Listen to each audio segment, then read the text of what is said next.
अभी हम लोग जहाँ बैठे हैं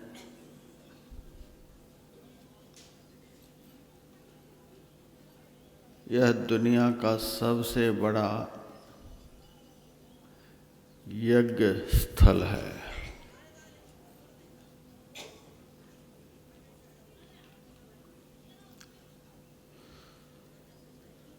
दुनिया का सबसे बड़ा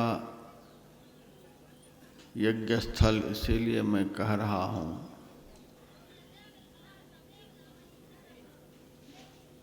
कि भगवान ने अर्जुन से कहा है, श्रेयान् द्रव्यमयाद् यज्ञाद् ज्ञान यज्ञः परन्तप सर्वं कर्माखिलं पार्थ ज्ञानं परिसमाप्यते।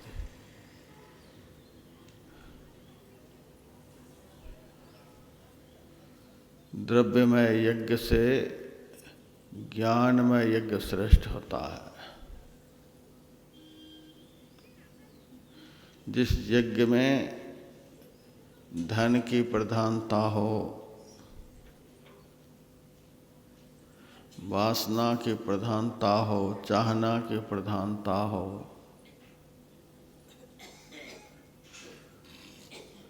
वह सब द्रव्यमय यज्ञ है।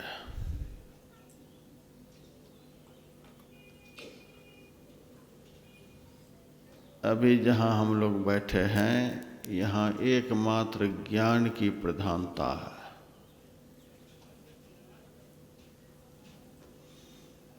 सर्वं कर्माखिलं पार्थ ज्ञाने परिसमाप्यते। ज्ञानमय यज्ञ के द्वारा समस्त बंधनदायक कर्मों का नाश हो जाता है।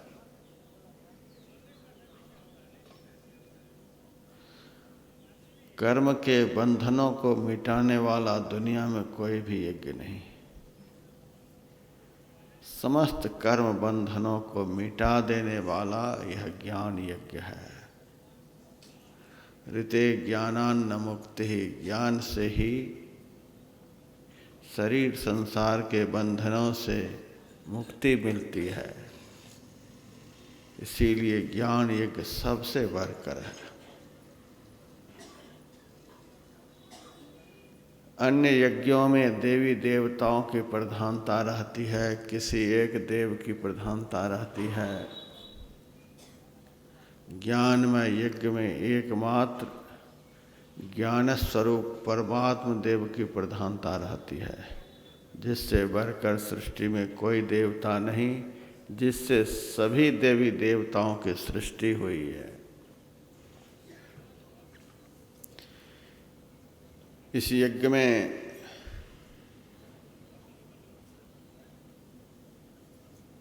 अंतरात्मा की पूजा होती है। जो सबकी आत्मा है उसकी पूजा होती है। शतपथ ब्राह्मण में लिखा हुआ है, आत्मयाजी आत्मा का यज्ञ करने वाला, आत्मयाजी श्रेयान् देवयाजिनः, देवताओं की उपासना करने वाला आत्मा की उपासना करने वाले भक्त से कनिष्ठ है। दैव यज्ञ करने वाला, देवी देवताओं से संबंधित यज्ञ करने वाला आत्म यज्ञ करने वाले से कनिष्ठ होता है। आत्म यज्ञ करने वाला समस्त यज्ञ करने वालों से श्रेष्ठ होता है।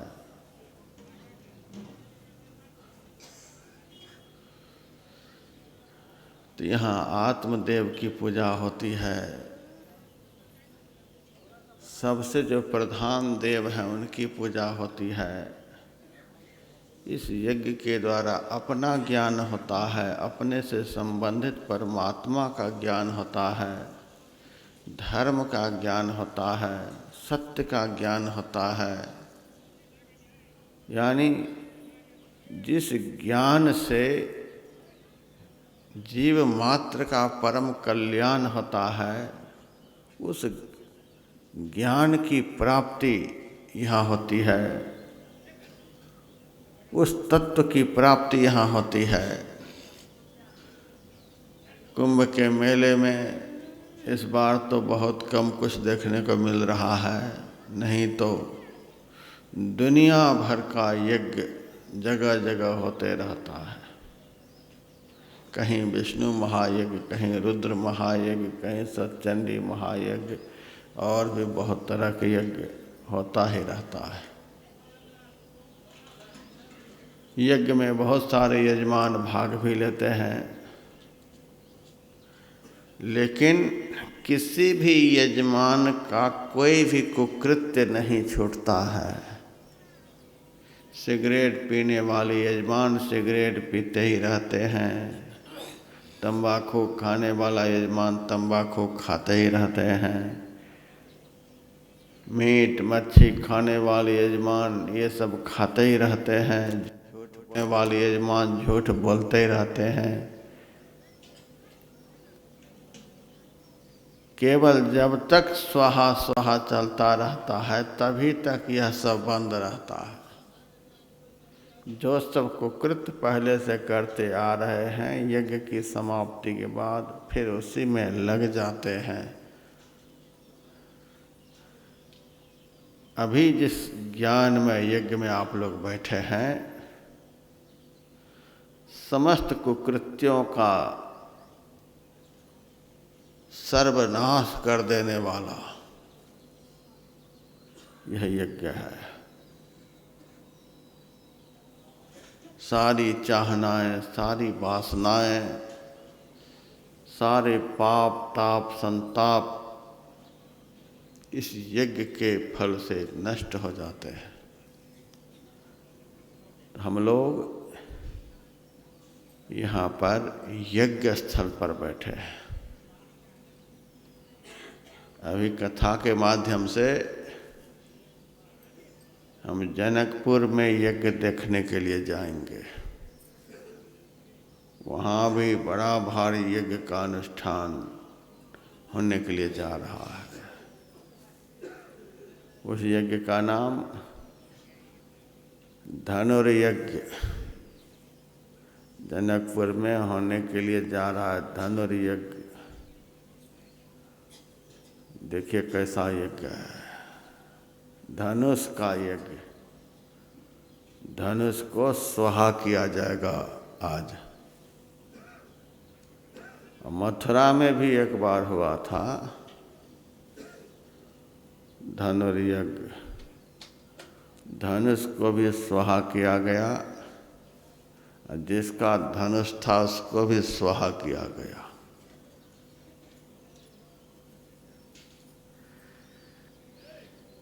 जनकपुर के धनुर्यज्ञ को आज स्वाहा किया जाएगा और धनुर्यज्ञ देखने के लिए जितने लोग आए हैं सबके अभिमान को स्वाहा किया जाएगा। दुनिया के बड़े बड़े राजे महाराजे आए थे उस यज्ञ में, किस लिए? धनुष को तोड़ने के लिए। धनुष तोड़ना क्यों चाहते थे?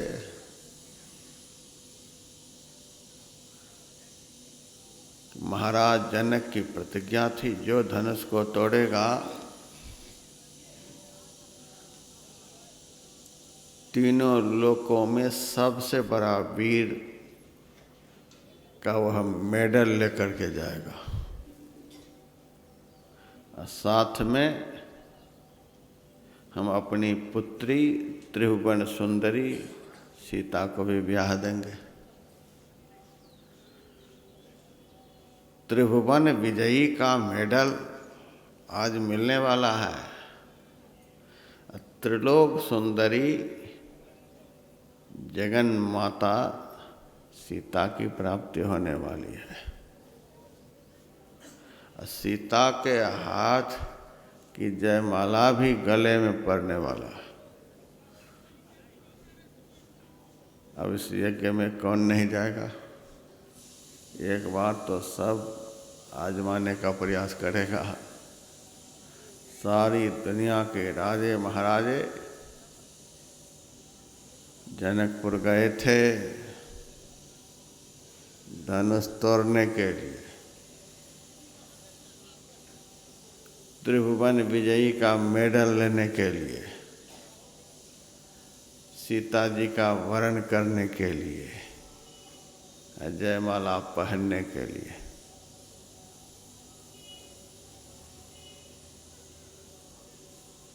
त्रिभुवन विजयी का मेडल एक,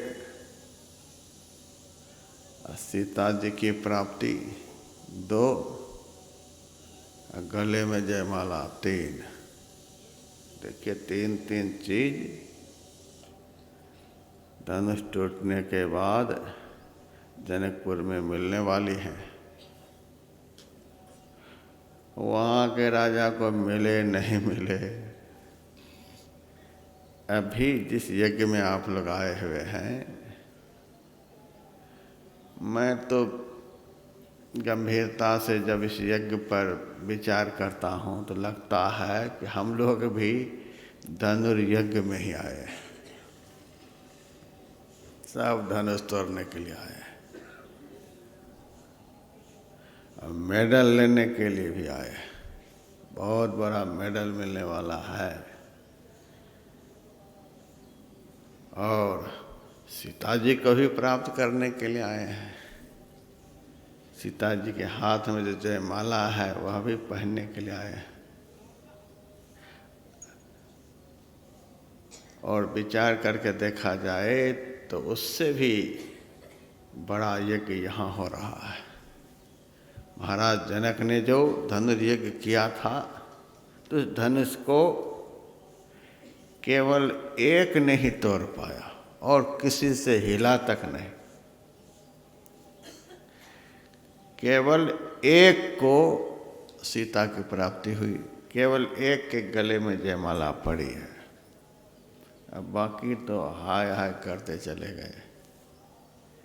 यहाँ जितने भक्त बैठे हैं,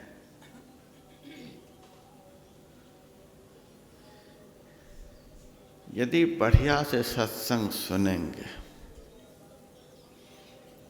अच्छी तरह से ध्यान लगाएंगे, तो सब धनुष तोड़ कर यहाँ से जाएंगे। सब धनुष तोड़ेंगे। जनकपुर में तो केवल राम ने तोड़ा था, यहाँ सारे राम भक्त धनुष को तोड़ेंगे। सबको सीता की प्राप्ति होगी, सबके गला में जयमाला पड़ेगी। मालो माल होकर के यहाँ से आप लोग निकलेंगे। यह भी धनुर्यज्ञ ही है। यज्ञ किया था महाराज जनक ने। जनक को विदेही कहते हैं।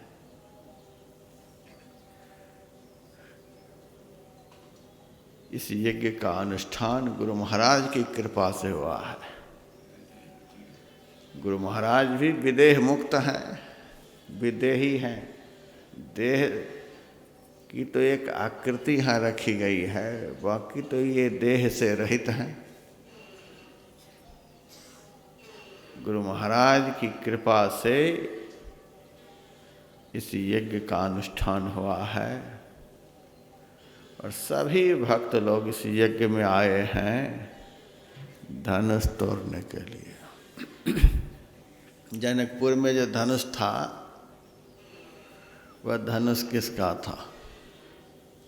शिव जी का। सो पुरारी को दंड कठोरा, शिव जी का धनुष था। शिव जी किस विकार के देवता हैं? अहंकार के देवता। जिसको अहंकार हो गया है उसके अहंकार को तोड़ने वाले देवता शिव जी हैं।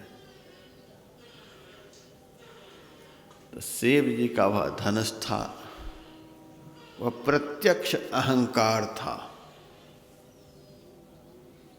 शिव जी का धनुष अहंकार था। अहंकार को तोड़ना सब किसी के वश की बात नहीं। गुरु महाराज आप सारे भक्तों को यहाँ बुलाए हैं कि अपने अंदर के अहंकार को खत्म करो। ध्यान लगा रहे हैं, सत्संग कर रहे हैं, सब यहाँ बैठ करके अहंकार को तोड़ रहे हैं, अहंकार को खत्म कर रहे हैं। बहुतों का खत्म हो भी गया है। जनकपुर में जितने राजे महाराजे थे सब आंठ दिखला रहे थे, नहीं टूटा तो भी कूद मचा रहे हैं। लेकिन यहाँ पर देखिए सब शांत हैं, किसी के मन में कोई अहंकार नहीं है कि हम भंडारा कर रहे हैं, हम इतना दान कर रहे हैं, हम ये कर रहे हैं, हम वो कर रहे हैं। सेवा सब कर रहे हैं, लेकिन अहंकार किसी के मन में नहीं है। देखिए तो कैसे कैसे योद्धा यहाँ बैठे हैं, अच्छे अच्छे लोग। रात में मैं देखता हूँ पूड़ी बेलते हैं, अच्छे अच्छे घर की माइयाँ सब्जी काटती हैं, झाड़ू लगाते हैं। जम्मू से चेयरमैन आए हैं, अभी पद पर हैं, और उनको मैं देखता हूँ सुबह सुबह झाड़ू लगाते हैं। क्या कहेंगे, है अहंकार? अहंकार रहेगा तो चेयरमैन झाड़ू लगाएगा? किसी के अंदर कोई अहंकार नहीं। जो कुर्सी पर भी बैठे हैं उनके भी मन में यह नहीं है कि हम बड़े हैं। अब किसी को घुटने में प्रॉब्लम है, कमर में प्रॉब्लम है, वृद्ध शरीर है, व्यवस्था से जीने वाले लोग हैं, तो जैसे तैसे उनके लिए भी व्यवस्था है। लेकिन यह अहंकार की बात नहीं। और जो दरी पर बैठे हैं उनके भी मन में कोई घुटन नहीं है कि हम छोटे हैं इसीलिए दरी पर बैठे। ऐसा स्थान मिलेगा दुनिया में कहीं? ऐसा यज्ञ देखने को मिलेगा? समाज में देखिए सब एक दूसरे को पीछे करने में लगे हुए, सबको पीछे करने में लगे हुए, हम आगे हो जाएं। सड़क पर भी मैं जाता हूँ, इतनी तेज गाड़ी को भगा रहा है, कोई नहीं अपने सामने गाड़ी को देखना चाहता है, सब आगे, सब आगे। यहाँ से निकलने के बाद अहंकार सिर पर सवार हो जाता है, धनुष माथे पर चढ़ जाता है। इस यज्ञ की क्या महत्ता है कि यज्ञ स्थल पर पहुँचते ही अहंकार रूपी धनुष सबका टूट जाता है।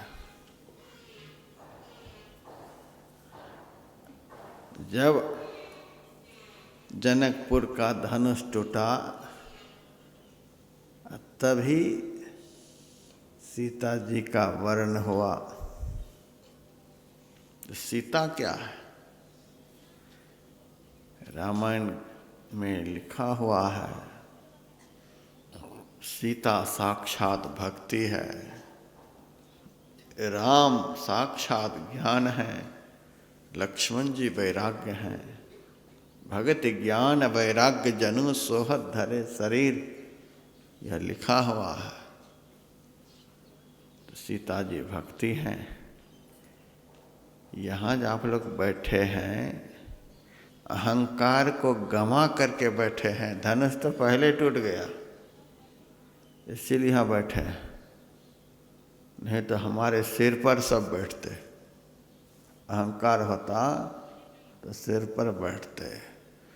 जो एक दूसरे पर बैठना चाहे वह अहंकारी है, एक दूसरे से आगे भागना चाहे वह अहंकारी है, एक दूसरे को पीछा करना चाहे वह अहंकारी है, एक दूसरे को मिटाना चाहे वह अहंकारी है। लेकिन यहाँ देखिए सब में आपस में कितना प्रेम है, प्यार है। कोई ऊपर बैठे, कोई नीचे बैठे हैं, कोई कहीं। जरा भी किसी के मन में कोई राग द्वेष हीनता की भावना नहीं। ऐसा यह यज्ञ है। किस यज्ञ स्थल पर पहुंचते ही सबसे पहले अहंकार का ही नाश होता है और भक्ति स्वरूपा सीता की प्राप्ति होती है। प्रथम भगति संतन कर संगा। भक्ति का पहला अंग संत का संग, दूसरी रतिमम कथा प्रसंगा। भक्ति का दूसरा अंग संत के मुंह से जो वचन निकले श्रद्धा और प्रेम के साथ श्रवण करें। धनुष भंग हो गया और भक्ति की प्राप्ति यानी सीता की प्राप्ति। और यह यज्ञ चलता रहा तो जयमाला भी पड़ेगी। सीता के हाथ की जयमाला क्या है? वह मुक्ति है। भक्ति के हाथ में मुक्ति रूप जयमाला होती है। जो भक्ति करेंगे भक्ति निश्चयनी मुक्त की। संत चढ़े सवधाय, जिन जिन मन आलस किया जन्म जन्म पछताए। मोक्ष धाम में पहुंचाने वाली सीढ़ी भक्ति है। भक्ति के हाथ में मुक्ति रूपी जयमाला है। एक न एक दिन आप लोगों का कल्याण होगा, अखंड सुख मिलेगा, शरीर संसार के बंधनों से छुटकारा मिलेगा, स्वतंत्र जीवन जीने का आनंद प्राप्त होगा, अखंड सुख अखंड आनंद का अनुभव होगा। यही एक रास्ता है, यही एक कर्म है, यही एक यज्ञ है जो यहाँ तक पहुँचा सकता है। आप लोग यह नहीं समझिए कि हम लोग जनकपुर में नहीं हैं। गुरु महाराज के दरबार में हैं, ज्ञानियों के दरबार में हैं, जनकपुर में हैं। अहंकार रहित होकर के बैठे हैं, धनुष को तोड़ रहे हैं, कोई तोड़ भी चुके हैं। भक्तिवंत होकर के भक्ति की चर्चा को सुन रहे हैं, भक्ति को ग्रहण कर रहे हैं। सीता की प्राप्ति हो रही है और शरीर संसार का आकर्षण आसक्ति यह सब भी छूटता चला जा रहा है। समझिए कि मुक्ति के मार्ग पर चल रहे हैं। आप लोग यहाँ अपने को तब तक के लिए जब तक ये आरती नहीं हो जाती है यह समझिए कि जनकपुर में पहुँच गए।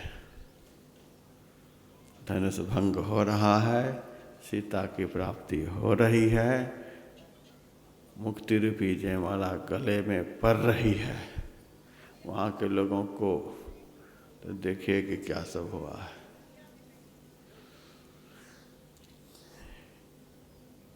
जनक जी ने सतानंद आदि ब्राह्मणों को भेजा है।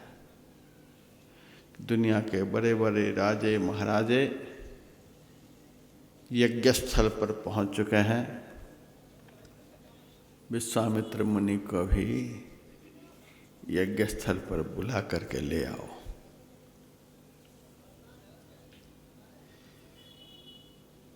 सतानंद जी आए। मुनिराज विश्वामित्र को आग्रह करते हैं, महाराज आपको जनक जी यज्ञ स्थल पर पधारने के लिए कह रहे हैं। विश्वामित्र जी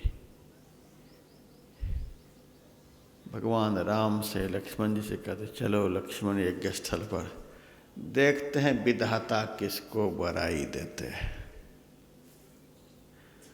तो राम जी तो कुछ नहीं बोले। लक्ष्मण जी कहते, महाराज विधाता उसी को बड़ाई देंगे जिनके ऊपर आपके जैसे सद्गुरु की कृपा होगी।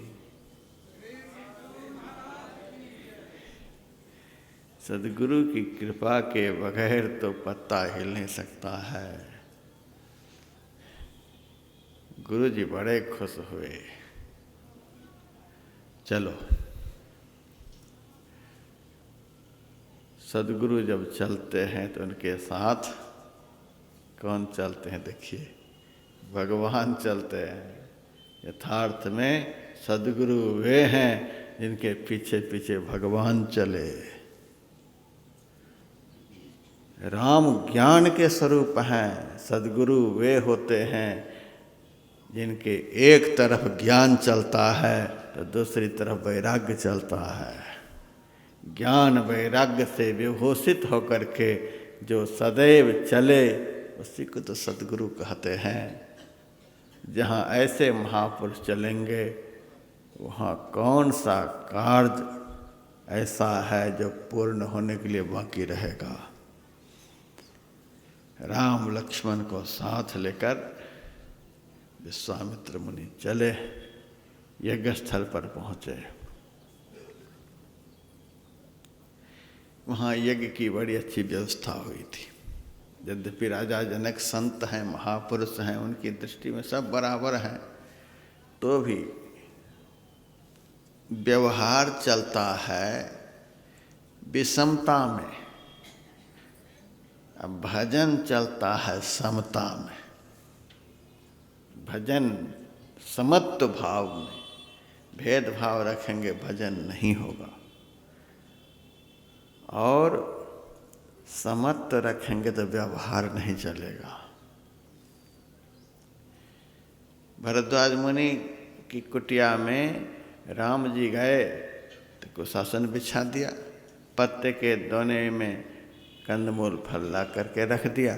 महाराज स्वीकार करो, ग्रहण करो। भगवान ने ग्रहण किया। अब भगवान कहते हैं मैं यहाँ से चलना चाहता हूँ। कोई बात नहीं महाराज, विदा कर दिए।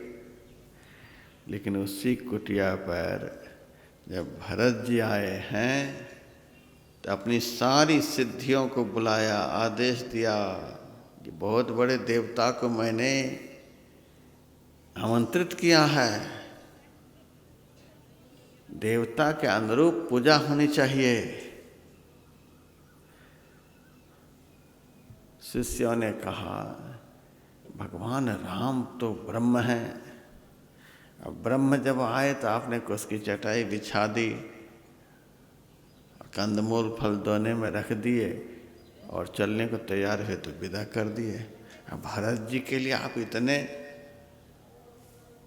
आतुर हैं सेवा के लिए, सिद्धियों को बुला लिया, वैकुंठ के सारे भोग को यहाँ पर उपस्थित कर दिया। भरद्वाज मुनि ने कहा राम ब्रह्म हैं और भरत जी संत हैं, दुनिया के सबसे बड़े देवता। जन्म जन्म के पुण्य से इस कुटिया में मुझे राम का दर्शन हुआ, और राम के दर्शन से जो पुण्य प्राप्त हुआ, आज उसी पुण्य से भरत संत का दर्शन हो रहा है। बहुत बड़ा देवता है। यही देवता एक दिन आत्मदेव का दर्शन कराता है। यही देवता एक दिन परमात्मा देव का दर्शन कराता है। जो देवता सबका दर्शन करा दे वह सबसे बड़ा देवता। सबसे बड़े हैं संत, दूसरा नाम है। तीजे 10 अवतार तिन्हें प्रणाम है, ब्रह्मा विष्णु महेश सकल संसार है। अरे हारे पलटू सबसे ऊपर संत मुकुट सरदार है। संत सबसे बड़े देवता होते हैं, इसीलिए सबसे बढ़कर संत की पूजा।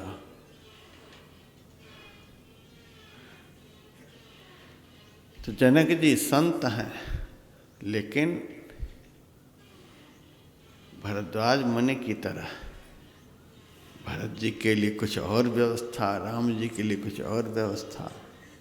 उसी तरह से जनक जी ने सभा स्थल पर जो मंच बनाए थे सामान्य लोगों को बैठने के लिए अलग,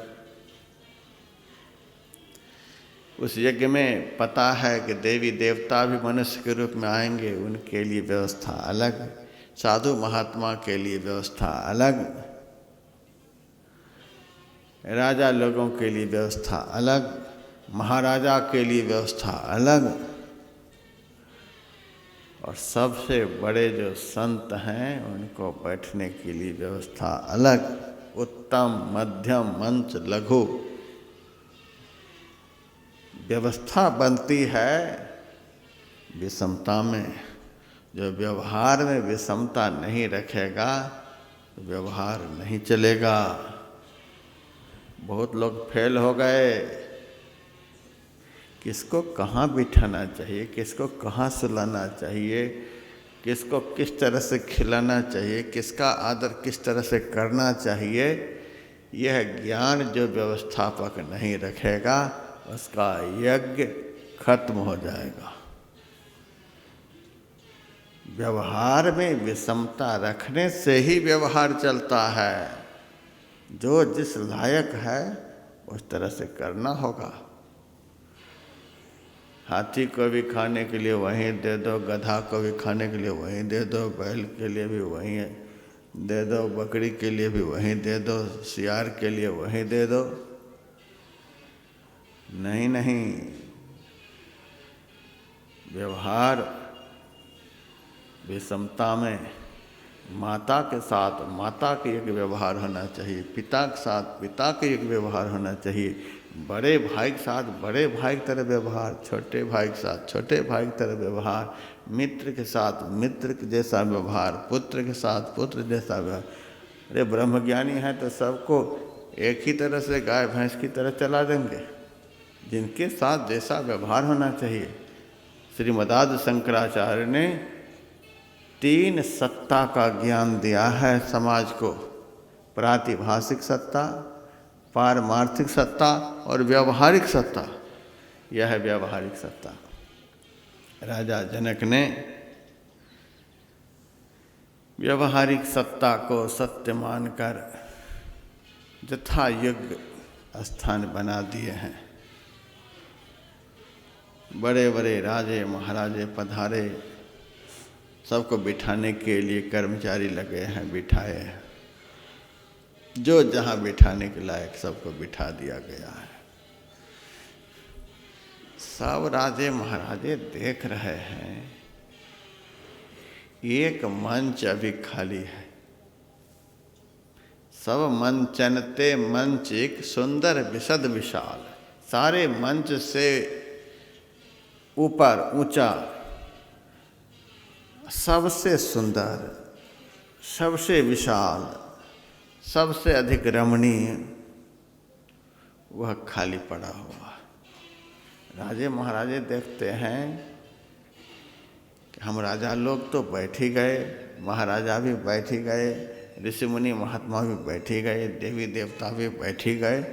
इस मंच पर ये महात्मा जनक जी किसको बिठाएंगे? चारों तरफ देख रहे हैं, इस मंच पर बैठने वाला कौन है? तब तक उस सभा में विश्वामित्र मुनि जी राम लक्ष्मण को साथ लेकर के पधारे। राजा जनक अपने आसन पर से उतरे, बड़े आदर के साथ, आइए महाराज आइए। सब मंचनते मंचिक सुंदर विशद विशाल, मुनि समेत 2 बंधु कहाँ बैठा रे महिपाल। दोनों भाइयों के सहित मुनिराज विश्वामित्र जी को वहाँ बिठाए। महात्मा तो बहुत थे, लेकिन विश्वामित्र को सबसे ऊपर बिठाए।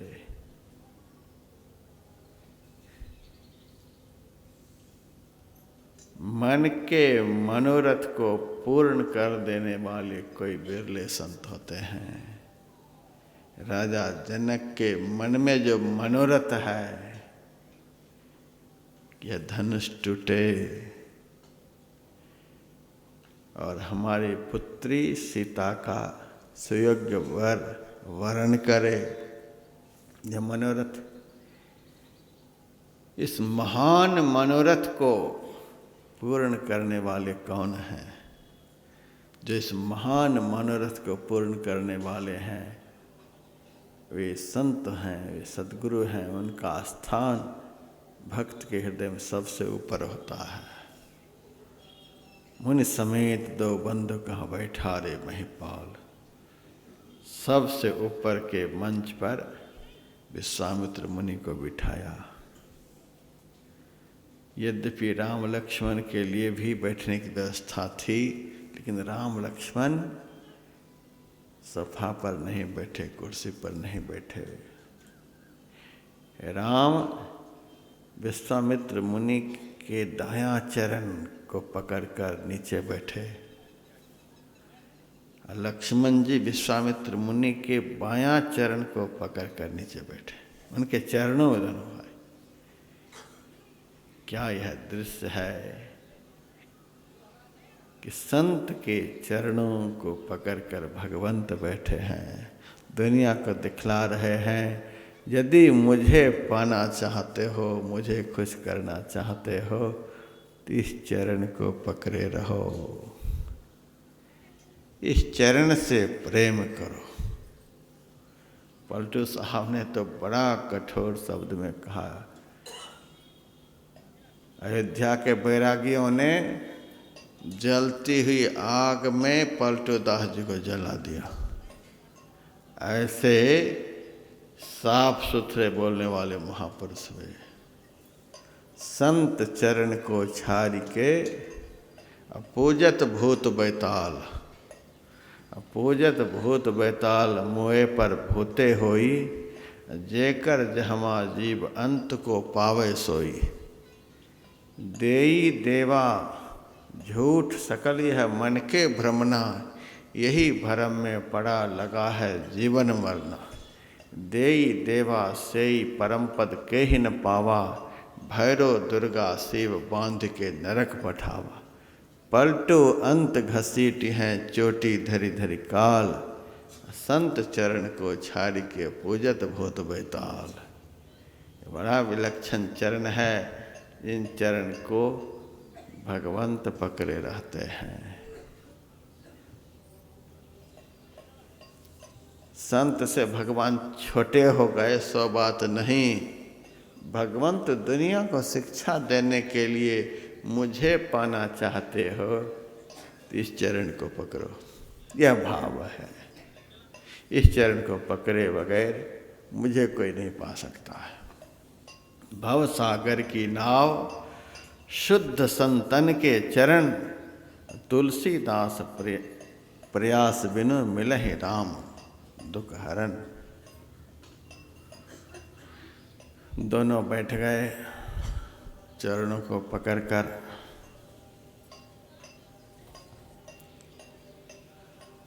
अब जनक जी ने अपने बंदीजनों को, मागधों को बुलाया और कहा कि हमारी प्रतिज्ञा अब सभा में सबको सुना दो। किस लिए सभा लगी है? बंदीजन सभा में उठकर खड़े हुए, दोनों हाथों को ऊपर उठाकर बोलने लगे। बोले बंदी बचन बर सुनो सकल महिपाल, पन विदेह कर कहीं हम भुजा उठाए विशाल। अब राजा जनक की प्रतिज्ञा हम विशाल भुजा को उठाकर सुना रहे हैं। नृप भुज बल विधु शिव धनु राहु, गरुव कठोर विदित सब काहू। रावण बाण महाभट भारे, देखि सरासन गवहि सिधारे। हे राजाओ, आपकी भुजा का बल जो है वह चंद्रमा के समान है। कितना सुंदर शब्द का प्रयोग बंदीजन। नृप भुज बल विधु, हे राजाओं, आपके भुजाओं का जो बल है वह चंद्रमा के समान है। और शिव जी का जो यह धनुष सामने दिख रहा है शिव धनु राहु, ये राहु ग्रह यहाँ पर बैठा हुआ है। गरुड़ ये बहुत भारी है, कठोर वज्र के समान है, ऐसा संसार में विख्यात है। इस धनुष के विषय में सब जानते हैं ये ऐसा है। आप तो बाद में महाराज पधारे हो, आपसे पहले रावण भी यहाँ आया था, बाणासुर भी आया था। बाणासुर के पास 2000 भुजा, 200 भुजा, और रावण के पास 20 भुजा।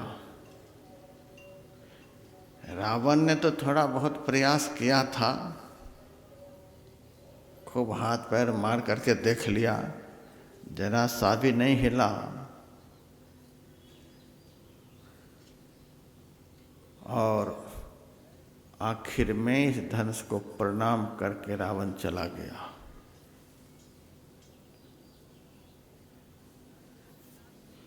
उसी वक्त राम जी भी आ रहे थे विश्वामित्र मुनि के साथ सभा स्थल पर। राम जी को रावण ने देखा था, उसी समय देखा था, समझ गया कि धनुष यही तोड़ेगा। लक्षण से लगता है धनुष यही तोड़ेगा। बहुत बड़ा ज्योतिषी था। चंपू रामायण में लिखा हुआ है, सीता जी के सामने अशोक वाटिका में रावण कह रहा है, जानाम सीताम जनक प्रसूताम। हे सीते, तुम्हारे पिता जनक जी में कितना सामर्थ्य है वह मैं जानता हूँ। जानाम सीताम मधुसूदनम च, मधुसूदन भगवान में क्या सामर्थ्य है वह भी मैं जानता हूँ। बधं च जानाम निजंग दशास्या, मेरा वध कौन करेगा वह भी मैं जानता हूँ। तथाप सीताम न समर्पयामि, फिर भी है सीते, जब तक रावण के शरीर में प्राण रहेगा जीते जी समर्पित करने के लिए मैं नहीं जाऊंगा। मरने के बाद ही तुम्हें राम यहाँ से ले जा सकता है। रावण सब जानता था, राम जी को देखा था उस समय। महाराज, हम पहले आ गए थे धनुष हिलाने, अब तो शर्म के मारे जा रहा हूँ। धनुष तो आप ही तोड़ोगे। धनुष तोड़ते समय तो नहीं देख पाऊंगा, लेकिन धनुष तोड़ने के बाद कभी न कभी आप लंका भी आओगे। लंका में आपको बुलाऊंगा, वहाँ आपका दर्शन करूंगा। यहाँ तो जल्दी जल्दी में जा रहा हूँ, बढ़िया से दर्शन आपका करूंगा लंका में। इतना कहकर मन ही मन राम को प्रणाम कर रावण चला गया था। अब बाणासुर देखता है, ये तो हमारे गुरु जी का धनुष है, गुरु जी के धनुष को हम कैसे तोड़ेंगे। इसीलिए 3 बार परिक्रमा करके धनुष को प्रणाम कर लिया और बाणासुर चला गया। वही बंदी जन सारे राजाओं से कहते हैं, 20 हाथ वाले हाथ पैर मारकर चले गए हैं महाराज, हिला भी नहीं, और 200 हाथ वाले तो प्रणाम ही कर लिया और परिक्रमा करके चले गए। आप लोग देख लो, आप लोगों के पास कितने हाथ हैं। 20 हाथ वाले का हौसला पस्त हो गया है, और 200 हाथ वाले तो नमस्कार करके यहाँ से गए हैं। और 2 हाथ वाले जब मुँह छाँट रहे हो, पता चल जाएगा अभी, समझ लो। सोई पुरार को दंड कठोरा, राज समाज आज जो तोरा। वही शिव जी का यह कठोर धनुष है। हे राजाओ, इस समाज में जो इस धनुष को आज तोड़ डालेंगे, त्रिभुवन जय समेत वैदेही, बिनहि विचार वरय हटते ही। त्रिभुवन विजयी का मेडल उसके हाथ में देकर सीता जी को वर देंगे, समर्पित कर देंगे। बहुत आध्यात्मिक संकेत किया है। सुनहु सकल महिपाल। महिपाल, मही कहते हैं पृथ्वी को, पाल कहते हैं पालने वाले को, राजा को महिपाल कहते हैं। भूपति, पृथ्वी के स्वामी। हे राजाओ, आपकी भुजा में जो ताकत है वह ताकत चंद्रमा के समान है।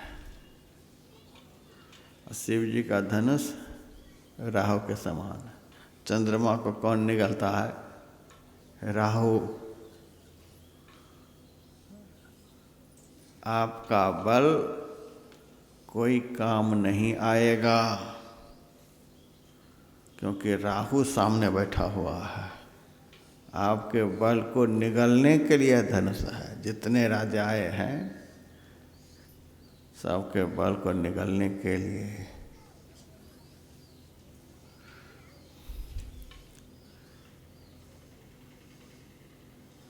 तुम भूपति हो। राजा को भूपति कहते हैं, पृथ्वी के स्वामी। सीता जी कौन है? पृथ्वी की बेटी। पागल तो नहीं हो गए हो जो धनुष तोड़कर सीता जी से विवाह करना चाहते हो? ये सीता जी पृथ्वी की बेटी है और तुम पृथ्वी के स्वामी हो। बेटी से विवाह करोगे धनुष तोड़ करके? है कुछ शर्म? चुपचाप बैठ जा।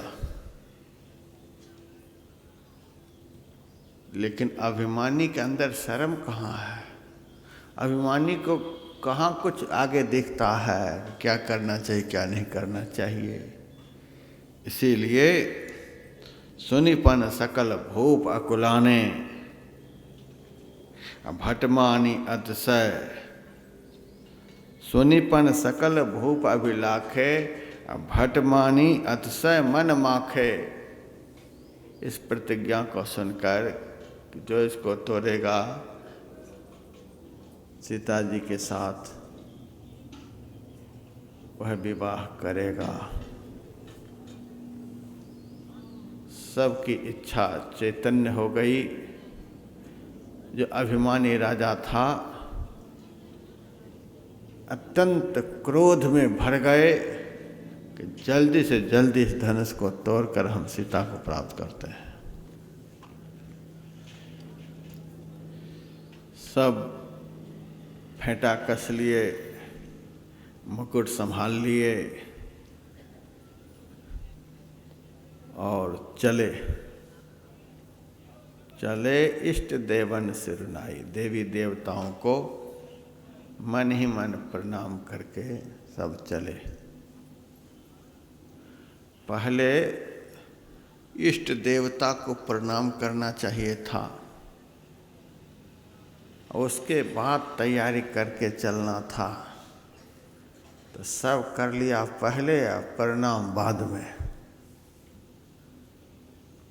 अभिमान इसी को कहते हैं। जो काम पहले करना चाहिए वह काम बाद में, जो काम बाद में वह पहले। उल्टा होता है। अभिमान जिसके भीतर प्रविष्ट हो जाता है, कर्तव्य और कर्तव्य का बोध नहीं रह जाता, किसके साथ हम क्या व्यवहार करने के लिए जा रहे हैं। इष्ट देव को पहले प्रणाम करना चाहिए था।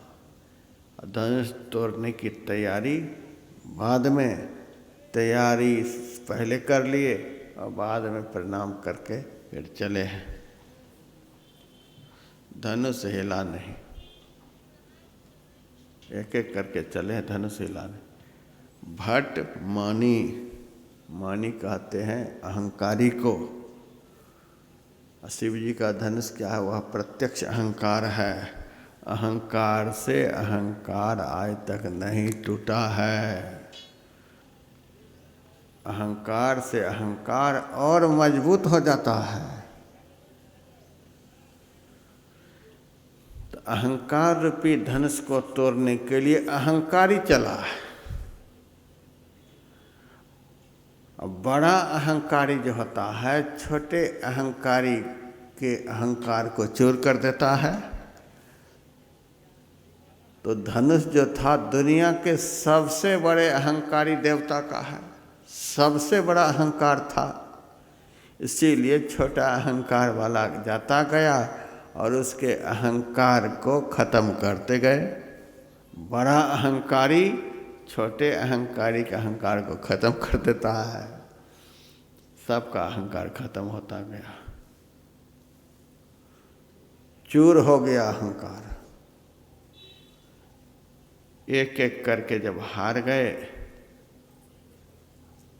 तब रामायण में लिखा हुआ है, भूप सहस दस एक ही 12 लगे 58 टरैन टारा। 10,000 राजे महाराजे एक साथ उठ गए, सब मिलकर तोड़ते हैं। मेरे से किसी ने पूछा, महाराज 10,000 राजे महाराजे उठकर खड़े हो गए, सब एक साथ धनुष को तोड़ने के लिए चले, 10,000 मिलकर के धनुष तोड़ डालते तो सीता जी का विवाह किसके साथ होता? तो मैंने कहा 10,000 लोग मिलकर के जब तोड़ते या टूट जाता तब फिर आपस में एक दूसरे को तोड़ते। आपस में एक दूसरे को तोड़ते तोड़ते जो आखिर में बचता, भगवान की इच्छा होती तो उनकी शादी हो जाती। तो ये राजे इकट्ठे नहीं हुए थे, सारा अहंकार इकट्ठा हुआ था। 10,000 एक साथ होकर गए तो थे, लेकिन सबके मन में यह है कि हम सीता के साथ विवाह करेंगे, हम सीता के साथ विवाह करेंगे। देखने के लिए तो सब इकट्ठे हुए थे, लेकिन एक नहीं हुए थे। जो बल का संयोग होता, धनुष टूटता। इकट्ठा होना कुछ और बात है, एक होना कुछ और बात है। कभी कभी एक आदमी की प्रतिष्ठा को कम करने के लिए सैकड़ों लोग खड़े हो जाते हैं, सैकड़ों एक होकर के दिखलाते हैं, सब इतने मिलकर के इस एक को हम खत्म कर देंगे। तो एक होना कुछ और बात है और इकट्ठा होना एक बात है। तो सब इकट्ठा हुए हैं, एक नहीं हुए हैं, इसीलिए टूटा नहीं है। फिर 10,000 राजा ने जो धनुष को पकड़ा है, हाथ से हाथ, हाथ से हाथ सटा हुआ है, खाली जगह हो तब तो वहाँ से धनुष टूटे, इस कारण भी नहीं टूटा। मानस शंका समाधान में यह लिखा हुआ है कि 10,000 राजा एक साथ नहीं लगे हैं तोड़ने के लिए। भूप सहस 10, यहाँ सहस का अर्थ है सहस्रार्जुन। सहस्रार्जुन भी आया था धनुष तोड़ने के लिए। 10 ग्रीव रावण, एक ही दिन में सहस्रार्जुन और 10 ग्रीव रावण, भूप सहस 10 एक ही बार, एक ही दिन ये दोनों आए थे और सब अपनी ताकत आजमा करके चले गए। धनुष नहीं टूटा। किसी से भी धनुष जब नहीं टूटा, सब अपनी अपनी जगह पर चुपचाप बैठ गए। अब कौन इस धनुष को तोड़ेगा? राजा जनक अकुला गए, उठकर खड़े हुए और बोलने लगे,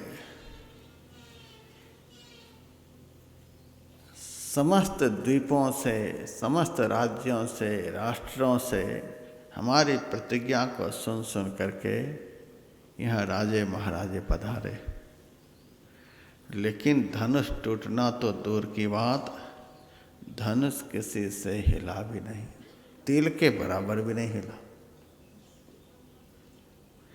मैं यदि जानता कि इस पृथ्वी पर कोई वीर नहीं रह गया, इस तरह की प्रतिज्ञा करके अपनी हंसी नहीं कराता।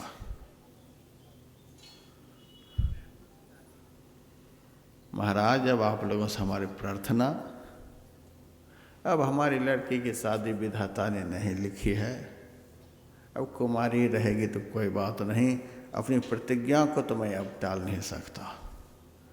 अब आप लोग तजहु आस, सीता को ब्याहने की जो मन में आस है इसको छोड़ो, निज निज गृह जाहो, आस छोड़ करके सब अपने अपने घर जाओ। किसी सज्जन ने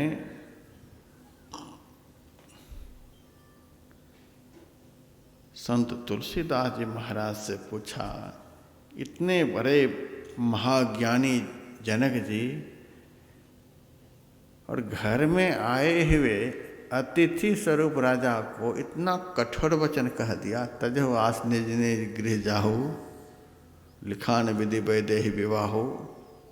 ऐसा तो नहीं बोलना चाहिए इतने बड़े ज्ञानी को। तुलसीदास जी ने कहा,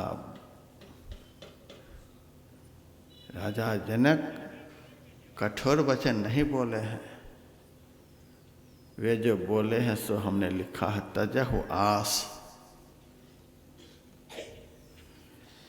यदि अहंकार रूपी धनुष को तोड़ना चाहते हो, भक्ति स्वरूपा सीता को वर्ण करना चाहते हो, और जीवन का सबसे महत्वपूर्ण फल जो मोक्ष है उसको पाना चाहते हो, तो तजहु आस, संसार के विषय वासनाओं की आस को छोड़ दो, निज निज गृह जाओ, सब अपने अपने घर में चले जाओ।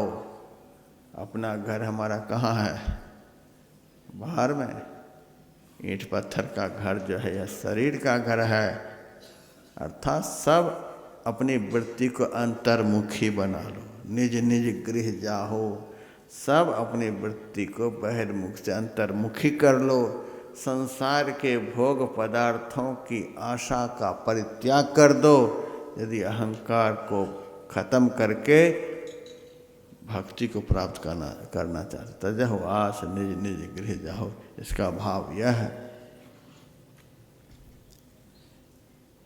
बाकी राजे महाराजे तो चुपचाप जनक जी की बात सुनते रहे, लेकिन लक्ष्मण जी से नहीं सुना गया। लक्ष्मण जी भगवान राम को, गुरु जी को प्रणाम कर उठ करके खड़े हो गए।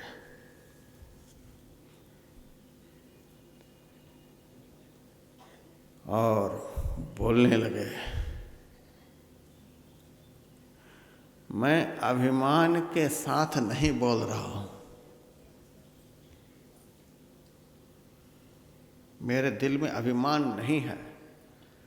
बोलने में इतना सचेत हैं, कठोर वचन बोल रहे हैं, लेकिन वाणी में गांभीर्य है। अभिमान से नहीं बोलता हूँ, स्वभाव से बोलता हूँ। स्वभाव यही है, आप लोगों को पता है कि लक्ष्मण जी सर्पों का राजा है, शेषनाग का अवतार। संसार में जितने भी जीव जंतु हैं, सबसे अधिक क्रोध सांप में होता है। अहंकार से नहीं बोलता हूँ, हमारा स्वभाव ही ऐसा है। संकेत तो लक्ष्मण जी का वही है, स्वभाव से। यदि राम जी का आदेश प्राप्त हो जाए, राम जी हमें आदेश दे दें, तोरों छत्रक दंड जिमी, बरसात में गोबर के ऊपर एक सफ़ेद रंग का, अब तो कुसुम की खेती होती है जहाँ तहाँ, उसी तरह का होता है। थोड़ा सा भी हाथ लग जाए तुरंत टूट जाता है। उसी को कहते हैं छत्रक दंड। बरसात के समय में जो एक छत्ता की तरह जमीन से पैदा लेता है, उसमें कोई जान नहीं होती है। इस धनुष को मैं उसी तरह से तोड़ डालूं, लेकिन अपने सामर्थ्य से नहीं। यदि राम की कृपा हो जाए, राम की आज्ञा हो जाए, तो इतना बड़ा कार्य को मैं इतनी आसानी से कर डालूं। यदि जीवन में परमात्मा की कृपा हो जाए तो अहंकार रूपी धनुष को तोड़ना जो महान कार्य है, यह आसानी से कोई तोड़ सकता है। आपकी आज्ञा हो तो मैं ऐसा कर दूं, आपकी आज्ञा हो तो ऐसा मैं कर दूं। लक्ष्मण जी जब इस तरह से क्रोध युक्त होकर के बोले तो डगमगान मह दिग्गज डोले। धरती हिलने लगी, दिशाओं के हाथी हिलने लग गए, और सभा में जितने लोग बैठे थे सब हिलने लग गए। अब धरती हिलेगी तो धरती पर बैठने वाला तो हिलेगा ही। लक्ष्मण जी के क्रोध को देख करके सब हिलने लग गए, लेकिन 3 नहीं हिल रहे। सब तो हिल रहे लेकिन 3 नहीं हिल रहे। वे कौन? भगवान राम अपने आसन से नहीं हिल रहे, राम के सदगुरु विश्वामित्र मुनि भी नहीं हिल रहे हैं, और शिव जी का धनुष भी नहीं हिल रहा है। ये तीनों स्थिर हैं।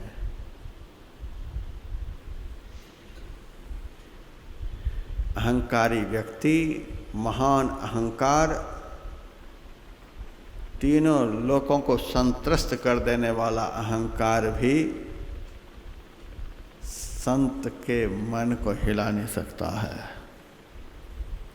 भगवंत के अंदर हलचल पैदा नहीं कर सकता है, और अपने अंदर जो भयंकर अहंकार बैठा हुआ है, अहंकार से वह अहंकार नहीं हिल सकता है।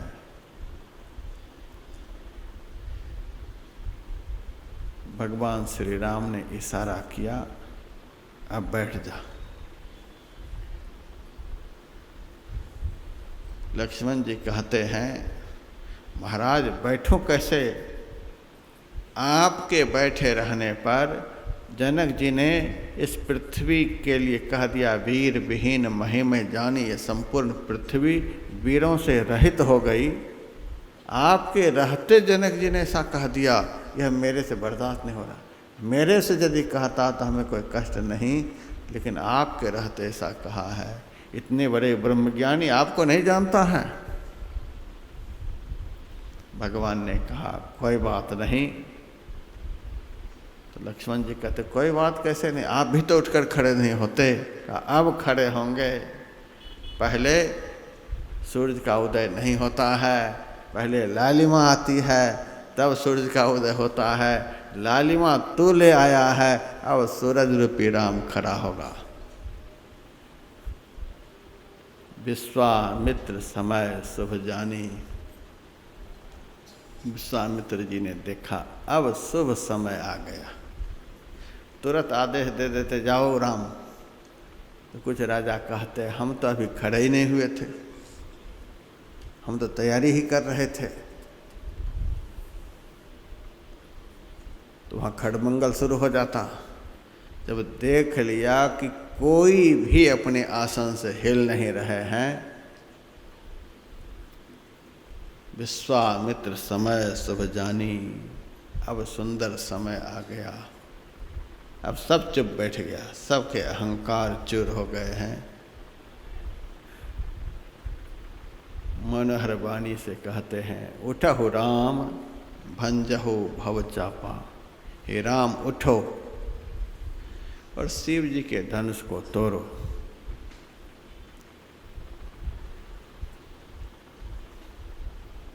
मेटहु तात जनक परितापा।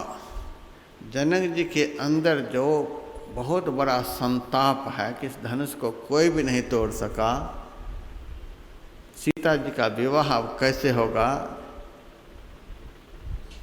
तो राजा जनक के अंदर के संताप को आप दूर करो। कितना सुंदर भाव है। राम के अंदर में कोई अभिमान है ही नहीं।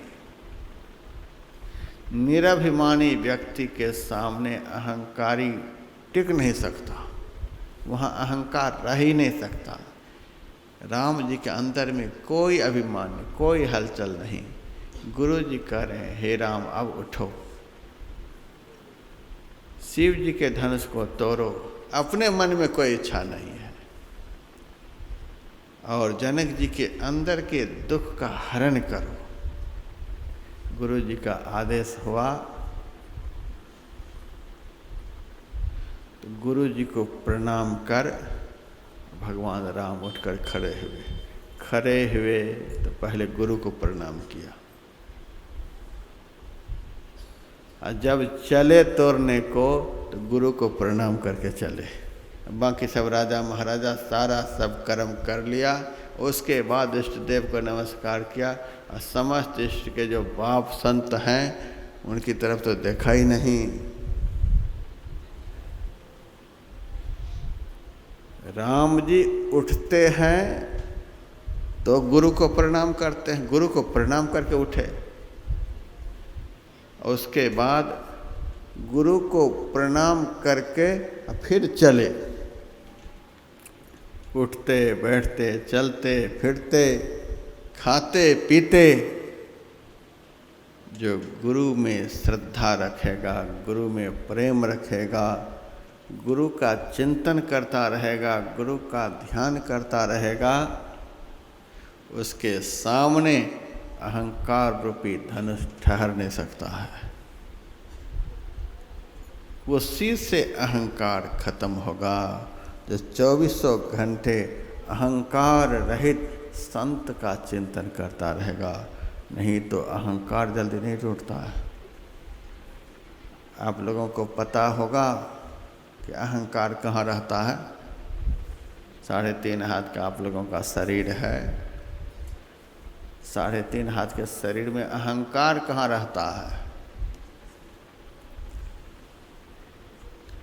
काम, क्रोध, लोभ, मोह, मद, मात्सर्य, ये 6 विकार हैं।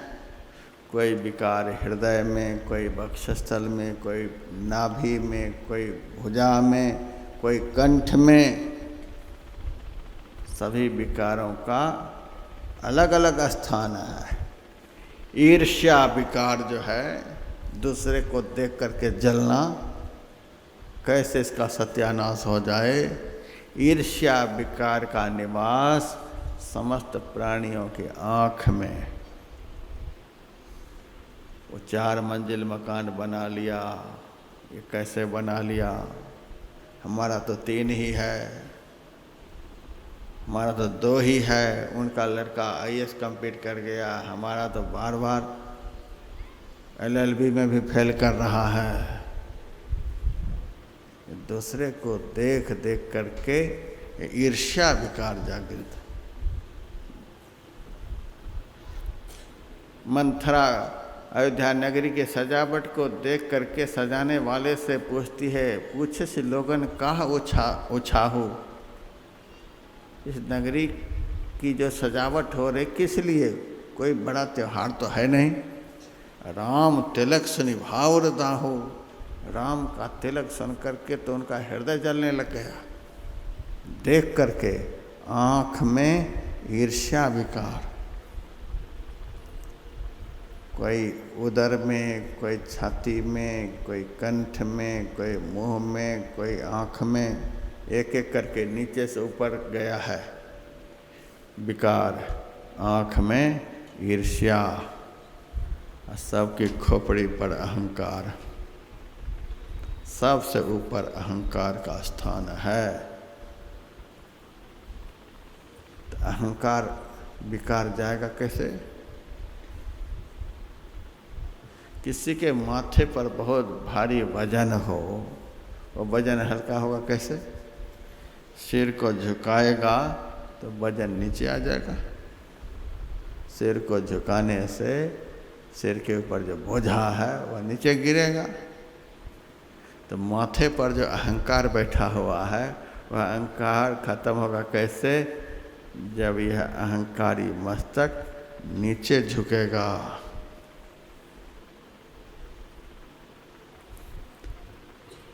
मेरे से पंजाब में एक सज्जन ने कहा, महाराज मेरे से बड़ा भारी पाप हो गया है, जब से वह पाप हुआ है कभी मन शांत नहीं होता, मैं दिन रात बेचैन रहता हूँ।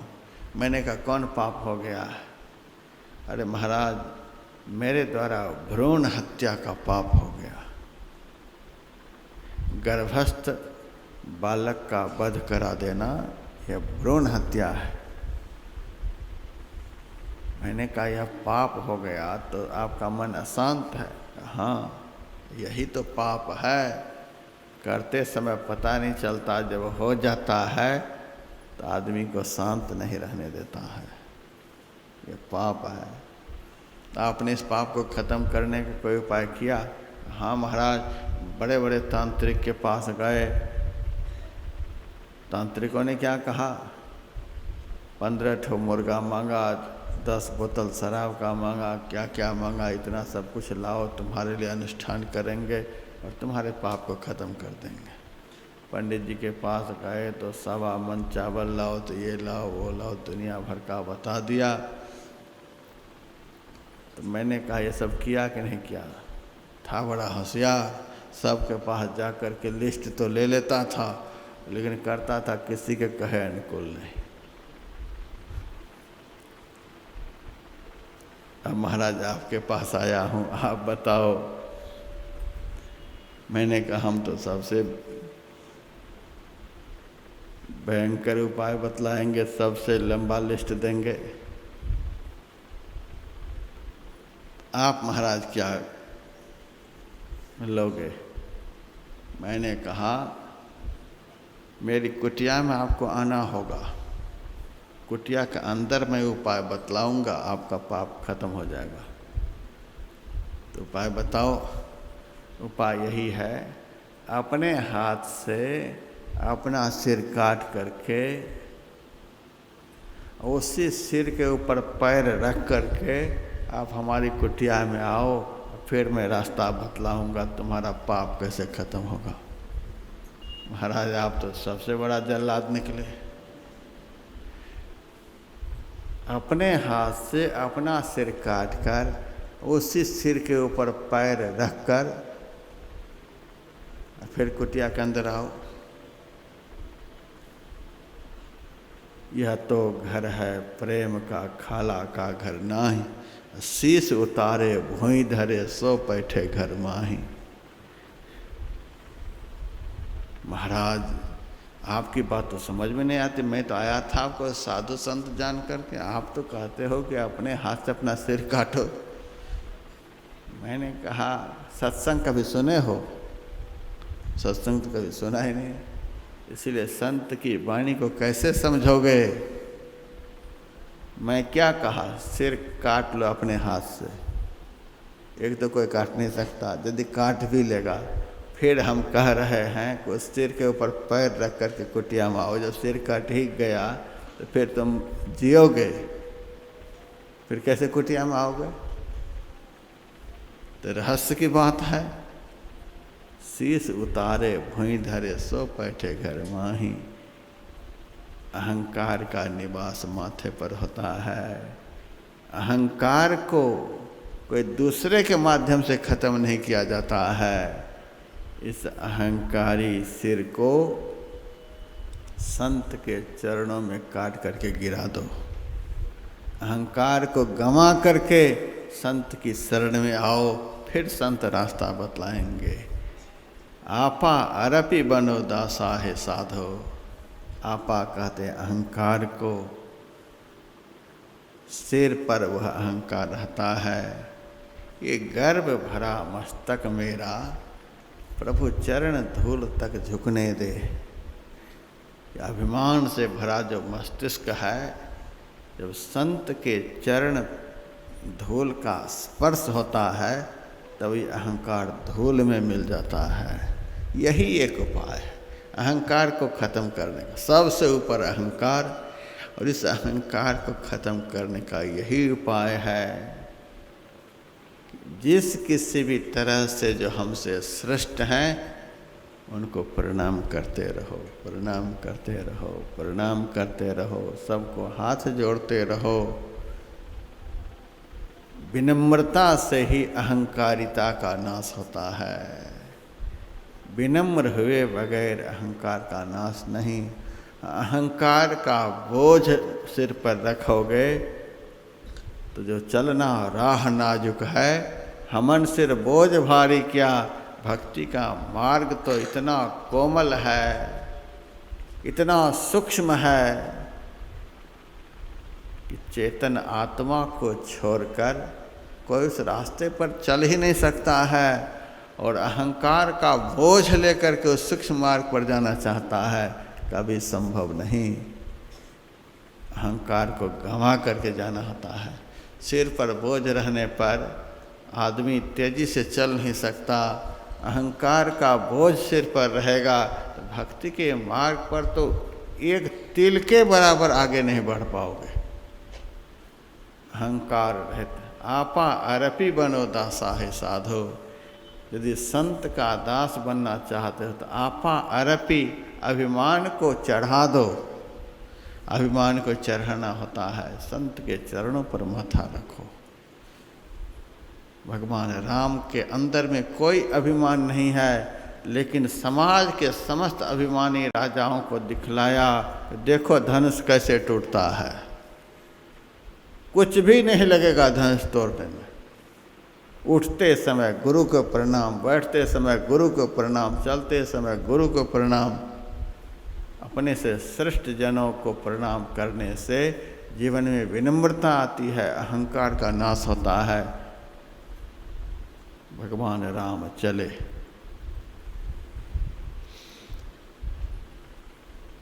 धनुष के पास पहुंच गए। जनकपुरवासी कहते हैं गुरु जी भी पागल हो गए। बड़े बड़े राजे महाराजे से तो धनुष हिला नहीं, और इस छोटा सा बालक को भेज दिया धनुष तोड़ने के लिए। थोड़ा सा हिल गया और उसी के नीचे यह बालक दब गया तो महा अनर्थ हो जाएगा। ये छोटा सा बालक, इतना सुकुमार शरीर, भेज दिया गुरुजी ने धनुष तोड़ने के लिए। कितना अच्छा संकेत। छोटा बनने से ही अहंकार टूटता है, बड़ा बनकर अहंकार नहीं टूटता है। छोटा से अहंकार टूटेगा। नानक नन्हा होए रहो जैसे नन्हा दूब, बड़े बड़े बिरखा गिर गए दूब खूब के खूब। छोटा बनने वाला ही सबसे बड़ा विकार जो अहंकार है इसको खत्म कर सकता है। ये छोटा सा बालक को भेज दिया। तब किसी सखी ने कहा ये देखने में छोटा है लेकिन कर्म इसका बहुत मोटा है। तुमको पता नहीं है, इसी छोटा बालक ने 14,000 मारिस सुबाहों की सेना का संहार किया है। इसी छोटा ने तारका राक्षसी का वध किया है। इसी छोटा ने सुबाहों का वध किया है। इसी छोटा ने मारीच को बिना फल के बाण से 100 योजन की दूरी पर फेंक दिया है। इसी छोटा ने पत्थर बनी अहल्या का उद्धार किया है। छोटा देख करके यह नहीं समझना चाहिए कि इसका कर्म भी छोटा ही होगा। छोटा से भी बड़ा काम हो सकता है, बड़ा से भी छोटा भी काम नहीं हो सकता है। एक अंकुश को देखो कितना छोटा होता है, और ऐरावत हाथी को देखो कितना बड़ा होता है, छोटा सा अंकुश इतना विशाल का हाथी को बस में कर लेता है। अगस्त जी का शरीर कितना छोटा, अंजलि कितनी छोटी, और छोटी सी अंजलि से ही सारे समुद्र को उठा करके पी गए हैं। जब सूर्य का उदय होता है तो उस वक्त सूर्य एक थाली के बराबर दिखलाई देते हैं, लेकिन उदय होते ही तीनों लोकों का अंधकार खत्म हो जाता है। मंत्र का अक्षर भी बहुत छोटा होता है, 2 अक्षर का, 3 अक्षर का, 1 अक्षर मंत्र भी होता है। मंत्र का अक्षर तो बहुत छोटा होता है, लेकिन ताकत कितनी है। मंत्र परम लघु जास बस, विधि हरिहर सुर सर्व, ब्रह्मा विष्णु महेश और समस्त देवी देवता उस छोटे से मंत्र के अक्षर के बस में होते हैं। जो मंत्र को सिद्ध कर लेगा, मंत्र की सिद्धि यही है कि 24 घंटे में एक क्षण भी मंत्र से मन अलग नहीं हो, कभी भी मंत्र जप छूटे नहीं। इस तरह का मंत्र जप जिनसे होता है तो उनका मंत्र सिद्ध हो जाता है। जिन्होंने मंत्र को सिद्ध कर लिया उसके बस में विधि हरि हर सुर सर्व, सब उनके बस में। अक्षर तो मंत्र का 2 ही है, लेकिन सभी देवी देवता को बस में कर लेता है। इसीलिए सखियों, इस छोटे से बालक को देखकर यह मत समझना इसका कर्म भी छोटा ही होगा। जिस विधाता ने गौरवर्णा सीता को जन्म दिया है, उसी विधाता ने सीता के योग्य श्यामला वर भी बनाया है। मेरा विश्वास है समस्त राजाओं का अभिमान चूर करके राम जी धनुष को तोड़ेंगे।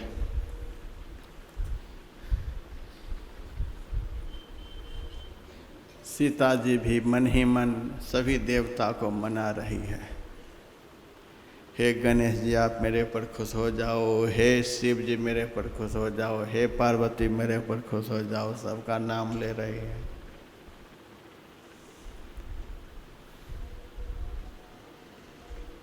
उसके बाद जब कोई भी देवी देवता पुकार सुनकर सामने आते ही नहीं, तब शिव जी के धनुष को ही पुकारने लग गई। हे शिव जी के धनुष, कोई देवी देवता तो हमारी पुकार को सुनते नहीं, अब आप ही पुकार सुनो, अब आपकी ही शरण में मैं हूँ। तो शिव जी की धनुष से शब्द प्रस्फुटित हुआ, सीते तुम क्या चाहती हो? सीता जी ने कहा तुम्हारे में जो भारी वजन है उस वजन को आप खत्म कर दो, आप हल्का हो जाओ। तो धनुष कहता है तो हमारे अंदर जो भारीपन है वह भारीपन में रखूं कहाँ? तो सीता जी कहते हैं जितने राजे हिल रहे हैं धनुष तो हिला नहीं पाया, और तब भी हिल रहे हैं कि यदि कोई तोड़ भी डालेगा तो भी हम उनको छोड़ेंगे नहीं। एक बार तो सीता के लिए काल से भी लड़ करके ही हम जाएंगे। धनुष को हिला नहीं पाए फिर भी हिल रहे हैं सब राजा। तो जितने हिल रहे हैं उसी के माथे पर तुम अपना वजन लाद दो, सबका हिलना बंद हो जाए। तो सीता जी की पुकार को सुनकर धनुष के अंदर जो गहरता थी ये सारे अहंकारी राजा के माथे पर चले गए और भारी हो गया। अब तो हिलता भी नहीं कोई, अब उठकर कूदने वाला भी कोई नहीं है। लेकिन राम में कोई प्रतिक्रिया नहीं हो रही। इतना कुछ होने के बाद भी राम सीता जी के मनोरथ को सिद्ध करने के लिए धनुष के पास जाते नहीं। तो सब देवी देवता धनुष वगैरह को पुकार लगा लगा करके सीता जी थक गईं लेकिन भगवान इस पुकार से खुश नहीं हो रहे। खुश हुए कब? जब सीता जी के मुंह से यह शब्द निकला, तो भगवान सकल उर्वासी करी हैं मोहि रघुवर की दासी। यदि मन वचन कर्म से राम के चरणों में हमारा प्रचंड प्रेम है, तो जो भगवान सबके हृदय में विराजमान हैं, वे कृपा करके राम की दासी सीता को बना दें। आखिर में असली भगवान पर सीता जी आ गई। ये असली भगवान, तो भगवान सकल उर्वासी, जो सबके अंदर में निवास कर रहे हैं। ईश्वरः सर्वभूतानां हृदय से अर्जुन तिष्ठति भ्रामयन् सर्वभूतानि यंत्रारूढ़ानि माया। ईश्वर सबसे बड़े देवता हैं, जो समस्त भूत प्राणियों के अंदर में विराजमान हैं। यह संज्ञा, यह उपाधि केवल ईश्वर के लिए, परमात्मा के लिए सिद्ध होती है। तो सबसे बड़े देवता सबके अंदर में, वे ही तो मनुष्य के रूप में प्रकट हुए हैं। जब राम की स्तुति होगी तभी तो राम खुश होंगे। आप गीत गा रहे हैं, किसी के नाम लेकर के खुश करना चाहते हैं किसी को, ऐसा थोड़े होता है। राम का नाम लेंगे तो राम खुश होंगे, कृष्ण का नाम लेंगे तो कृष्ण खुश होंगे, जिनका नाम लेंगे वे खुश होंगे। आप बनना चाहते हैं राम का, नाम ले रहे हैं किसी और का, तो कैसे उनका आप बनेंगे? इसीलिए राम चुपचाप खड़े हैं। राम में प्रतिक्रिया तब होती है जब राम का सिमरन, और राम का सिमरन इस तरह से रमन्ते योगिनः यस्मिन् इति रामः, जो सबके अंदर में रमन कर रहे हैं, तो भगवान सकल उर्वासी, सबकी अंतरात्मा, सबसे श्रेष्ठ देवता, उनका स्मरण करने से मनोरथ सिद्ध होता है। अब भगवान प्रसन्न हो गए, धनुष के नज़दीक चले गए। धनुष को भगवान ने पहले देखा, जैसे देखा लक्ष्मण जी समझ गए भगवान तोड़ना चाहते हैं। दिशाओं के हाथी से कहा, आप सावधान हो जाओ। धरती माता से कहा, माता आप भी अपनी पूरी ताकत लगा करके स्थिर हो जाओ। कोल कमठ सबको कह दिया कि सब अपने अपनी जगह को पकड़ लो। अब राम धनुष को तोड़ना चाहते हैं, सब स्थिर हो जाओ। सब स्थिर हो गए। अब भी देखिए, गुरु ही प्रणाम मन ही मन कीन्हा। उठे तो गुरु को प्रणाम, चले तो गुरु को प्रणाम। अब धनुष को उठाने से पहले गुरु को प्रणाम। गुरु ही प्रणाम मन ही मन कीन्हा। क्या गुरु भक्ति है राम की। अति लाघव उठाए धनु लीन्हा। वह धनुष इतना हल्का हो गया गुरु की कृपा से।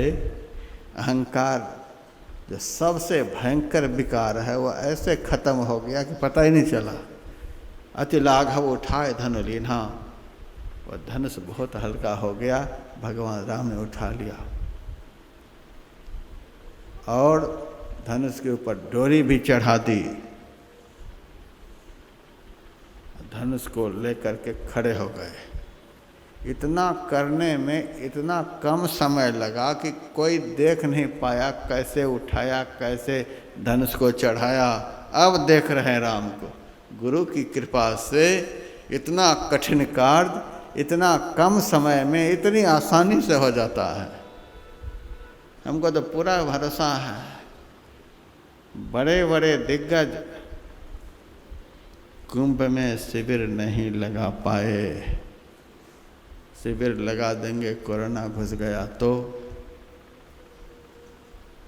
सब किया कराया पानी हो जाएगा।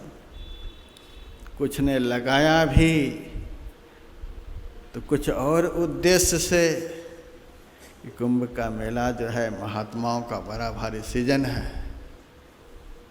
सीजन में बहुत अच्छी कमाई होती है। इस उद्देश्य से तो वहाँ कोरोना घुस गया, कोरोना की करना हो गई, तो लगा हुआ पंडाल सब उखड़ गया। कलेक्टर जा कर के पंडाल को खाली करा दिए। कई एक जगह पंडाल खाली हो गए, पूरा वीरान हो गया कुंभ का मेला। लगा देंगे कुछ हो जाएगा तो, लेकिन हमको भरोसा है गुरु प्रणाम मन मन कीन्हा, अति लाघव उठाए धन लीन्हा। किसी भी भक्त को मैंने आने से मना नहीं किया। जो मना भी कर रहे थे उनको भी बात जबरदस्ती, आई जाओ आई जाओ, किसी को हम मना करते ही नहीं। गुरु ही प्रणाम मन ही मन कीन्हा, अखंड गुरु कीर्तन हो रहा है यहाँ पर। जहाँ गुरु की करुणा है वहाँ कोरोना क्या कर सकता है। इनके बल के भरोसे दीन दयाल भरोसे तेरे, सब परिवार चढ़ाया बेरे। हे गुरु महाराज, आपकी कृपा के भरोसे, आपकी कृपा रूपी नाव के ऊपर इन समस्त भक्त रूपी यात्री को मैंने बिठाया है। अब आप देखना किसी में कोरोना घुसे नहीं। दीन दयाल भरोसे तेरे, सब परिवार चढ़ाया बेरे। नाम जपो जी ऐसे जैसे, ध्रुव प्रहलाद जपयो हरि जैसे। आपकी कृपा रूपी नाव के ऊपर हम समस्त भक्त रूपी यात्री को बिठाए हैं। देखना जिस तरह से सही सलामत यहाँ करके बैठे हैं, उसी तरह से सब सही सलामत पहुँच भी जाए। हम तो इनके भरोसे, दीन दयाल भरोसे तेरे। गुरु ही प्रणाम मन ही मन कीन्हा, अति लाघव उठाए धन लीन्हा। भयंकर धनुष को कब उठाया कब चढ़ाया किसी ने भी नहीं देखा। धनुष लेकर के भगवान खड़े हैं। जैसे आकाश में भयंकर बिजली चमकती है, उसी तरह से धनुष चमका। उसी क्षण भगवान ने तहि क्षण राम मध्य धनु तोरा, भरे भुवन धुनि घोर कठोरा। बीचों बीच से राम ने धनुष को तोड़ दिया। किनारे से तोड़ते लोग कहते कि हल्के भाग को तोड़ दिया बहुत बड़ा पहलवान बनता है। बीच से तोड़ा कोई बोल नहीं सकता है। तहि क्षण राम मध्य धनु तोड़ा। अहंकार का धनुष बचपन में टूट नहीं सकता, क्योंकि बचपन में ज्ञान नहीं रहता। अब बुढ़ापे में तोड़ने लायक ताकत नहीं रहती, न बचपन में न बुढ़ापे में, बीच में जवानी में तोड़ लो। अहंकार का मर्दन, अहंकार की प्रबलता जवानी में, बुढ़ापे में आदमी क्या अहंकार करेगा, क्या बचा उनके पास। अब बचपन में कुछ ज्ञान है ही नहीं, किस विषय पर अहंकार करेगा। जवानी में ही है विकार प्रबल होता है, इसीलिए जवानी में ही अहंकार रूपी धनुष को तोड़ डालो। तेहि क्षण राम मध्य धनु तोड़ा। सुबह में नहीं तोड़ा, शाम में भी नहीं तोड़ा, दोपहर में तोड़ा। ये दोपहर का समय जो है वह संध्या का समय होता है। संध्या कहते हैं संधि को। आत्मा और परमात्मा के मिलन के लिए जो भजन किया जाता है उसी को संध्या कहते हैं। और किसी भी उपाय से अहंकार रूपी धनुष नहीं टूटता। परमात्मा से मिलाने वाला जो योग है उस योग का अभ्यास करने से ही टूट सकता है। तहि क्षण राम मध्य धनु तोड़ा। हमारे मस्तिष्क में बाईं तरफ ईड़ा नाम की नाड़ी है, दाईं तरफ पिंगला नाम की नाड़ी है, बीच में सुषुम्ना है। ईड़ा नाड़ी के ध्यान से अहंकार नष्ट नहीं होगा, पिंगला के ध्यान से अहंकार नहीं नष्ट होगा। जब सुषुम्ना का ध्यान करोगे, जब बीच में ध्यान लगाओगे, तब अहंकार का नाश होगा, क्योंकि रुद्र देवता का निवास भ्रुवोर मध्य में होता है। जब रुद्र देवता की उपासना भ्रुवोर मध्य में होगी, आज्ञा चक्र के देवता रुद्र हैं, उस चक्र का जब ध्यान करोगे तब उन्हीं का तो यह धनुष है, वो हल्का कर देंगे, खत्म हो जाएगा। तेजन राम मध्य धन तोरा, भरे भुवन धुनि घोर कठोरा। उस धनुष के टूटने से बहुत कठोर आवाज़ हुई, भयंकर आवाज़ हुई, तीनों लोक में सन्नाटा छा गया। तुलसीदास जी महाराज लिखते हैं, भरे भुवन घोर कठोर रव रवि, बाज तजी मार्ग चले। सूरज भगवान का रथ का घोड़ा जो है लड़खड़ाने लग गया, रास्ता छोड़ करके इधर उधर होने लग गए। दिशाओं के हाथी चिघारने लगे, धरती हिलने लग गई। कोल कमठ ये सब के सब पृथ्वी को जो उठाए हुए थे सब घबरा गए, चकित हो गए। और कवितावली में तुलसीदास जी लिखते हैं, डिगत उर्वी अति गुर्वी सकल पव्वय समुद्र सर। डिगत उर्वी, उर्वी कहते हैं पृथ्वी को, पृथ्वी हिलने लग गई। जो अत्यंत भारी है, कितना विशाल पृथ्वी का शरीर है, वह हिलने लग गया। डिगत उर्वी अति गुर्वी सकल पव्वय समुद्र, जितने पर्वत थे पृथ्वी पर सब हिलने लग गए।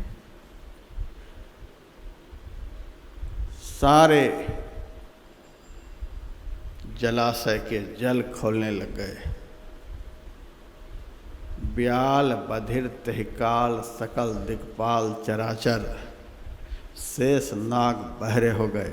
उस आवाज को सुने, सकल दिक्पाल समस्त दिशाओं के हाथी, समस्त दिशाओं के स्वामी सब घबरा गए। ब्याल बधिर तहिकाल सकल दिक्पाल चराचर, सुर विमान हिमभान भान संघटत परस्पर। देवताओं के विमान, सूर्य भगवान का रथ, चंद्रमा, ये सब के सब आकाश में टकराने लग गए। परत 10 कंद मुख भर, चौके बिरंच शंकर समेत। ब्रह्मा जी कान पर हाथ रख लिए। परत 10 कंद मुख भर। यहाँ जनकपुर में धनुष का टुकड़ा होता है, उस आवाज़ से लंका में सिंहासन पर जो रावण बैठा हुआ था मुंह के बल गिरा। परत 10 कंद मुख भर, चौके बिरंच शंकर समेत। कोल कमठ अहिकल मल्यो, ब्रह्मांड खंड ध्वनि चंड, जब ही राम शिव धनु भन्यो। ऐसी आवाज़ हुई है। अहंकार के नाश होने के बाद उस महापुरुष की कीर्ति की ध्वनि तो तीनों लोकों में फैलने लग जाती है। ये कीर्ति की ध्वनि है। जब अहंकार विकार नाश होगा तो दुनिया में उस योद्धा का जगह जगह से नामोच्चार होगा। ऐसा यह विकार है। ये धनुष टूटना क्या है? अहंकार का नष्ट होना। धनुष टूटा है। बहुत सारे राजे महाराजे उस समय कूदने लगे। धनुष टूटने से क्या हो जाता है? हम लोग जीते जी सीता का विवाह राम के साथ होने नहीं देंगे। कूदने लग गए। उसी समय परशुराम जी आते हैं। परशुराम जी को देखते सारे राजे महाराजे तो चुप हो गए। एक दूसरे से कहने लगे, हमने तो इसीलिए धनुष नहीं तोड़ा था, हमको पता था कि परशुराम जी आने वाले हैं। तोड़ देते तो हमारी हालत खराब कर देती, इसीलिए हमने नहीं तोड़ा। ताकत तो थी। क्या से क्या बोलने लग गया है। अभी भी अहंकार नाश नहीं हो रहा है। परशुराम जी ने बहुत डर दिखलाया, लेकिन लक्ष्मण जी ने उनके सारे जवाब देते गए। अंत में राम की प्रतिभा को देखकर, राम के सामर्थ्य को देखकर परशुराम जी लज्जित हो गए। अपना धनुष उनके हाथ में सौंपकर महेंद्र पर्वत पर तप करने को चले गए। विश्वामित्र मुनि जनक जी से कहते हैं, जनक जी तुम्हारी प्रतिज्ञा थी जो धनुष को तोड़ेगा उनके साथ सीता का विवाह होगा। धनुष टूट गया, एक तरह से विवाह हो गया। फिर भी कुल परंपरा के अनुसार यदि तो विवाह करना चाहते हो तो कर सकते हो। इसके लिए आप दूत भेजो अयोध्या और 12 सजा करके महाराज दशरथ जनकपुर आ जाएं। दूत को भेजा गया। अहंकार टूटने के बाद तो परमात्मा रूपी राम की प्राप्ति, भक्ति स्वरूपा सीता की प्राप्ति और अखंड सुख मोक्ष की प्राप्ति तो कब हो जाती है कि पता भी नहीं चलता है। इसीलिए विवाह में हम ज़्यादा समय नहीं लगाते हैं। अब तो विवाह हो ही गया, अहंकार टूटा और भक्ति की प्राप्ति हुई, मोक्ष सुख प्राप्त हुआ। दूत गया है पत्र लेकर अयोध्या, महाराज दशरथ के हाथ में दिया। उस पत्र को देखकर मन बड़ा प्रसन्न हुआ। सबसे पहले गुरु वशिष्ठ जी को दिखलाया है। वशिष्ठ जी ने कहा, महाराज जैसे सरिता का जल स्वाभाविक रूप से चलता हुआ समुद्र में पहुंच जाता है, समुद्र किसी भी नदी को बुलाता नहीं है। समुद्र के अंदर कोई कामना नहीं, कोई इच्छा नहीं कि दुनिया का कोई भी जल हमारे पास आए, तब भी नहीं इच्छा होते हुए भी समस्त जलाशय का जल समुद्र में जाता ही रहता है। उसी तरह से जो आपके जैसे धर्मात्मा पुरुष हैं, जिन्होंने तप के बल पर परमात्मा को पुत्र बना लिया, ऐसे धर्मात्मा नहीं भी कुछ चाहते हैं, तिमी सुख संपत्ति बिनहि बुलाए, धर्मशील पहि जाहि सुभाए।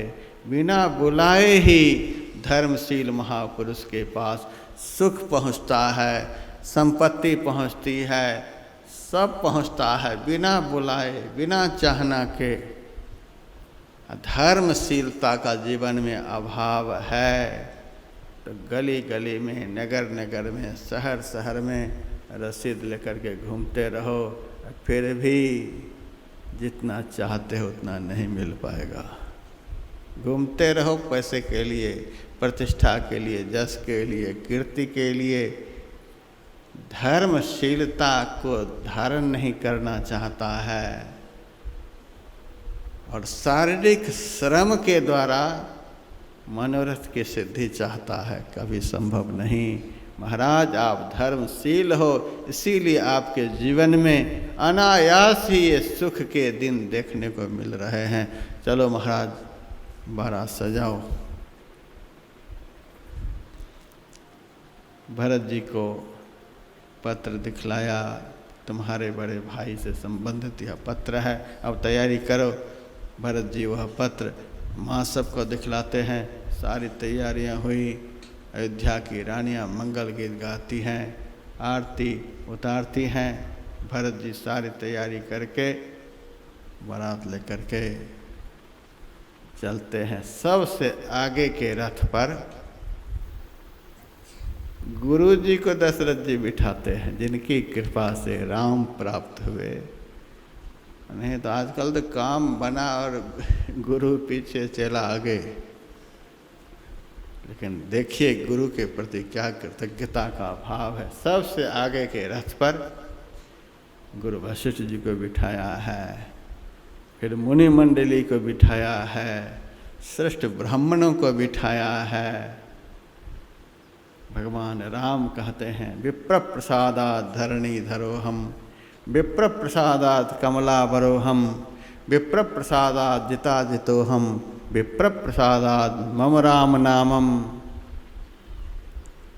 ब्राह्मण की कृपा से, ब्रह्मवेत्ता महापुरुष की कृपा से मैं पृथ्वी को धारण किए रहता हूँ।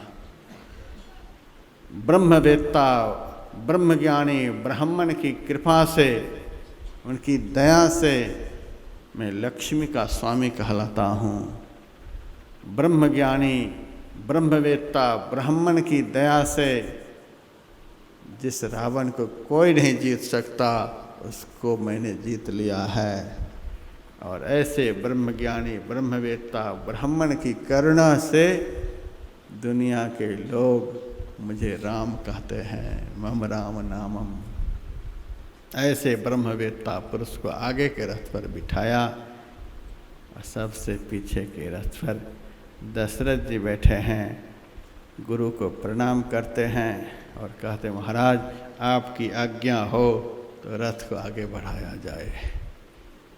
गुरु जी ने शंख ध्वनि की, मंगल ही मंगल। रथ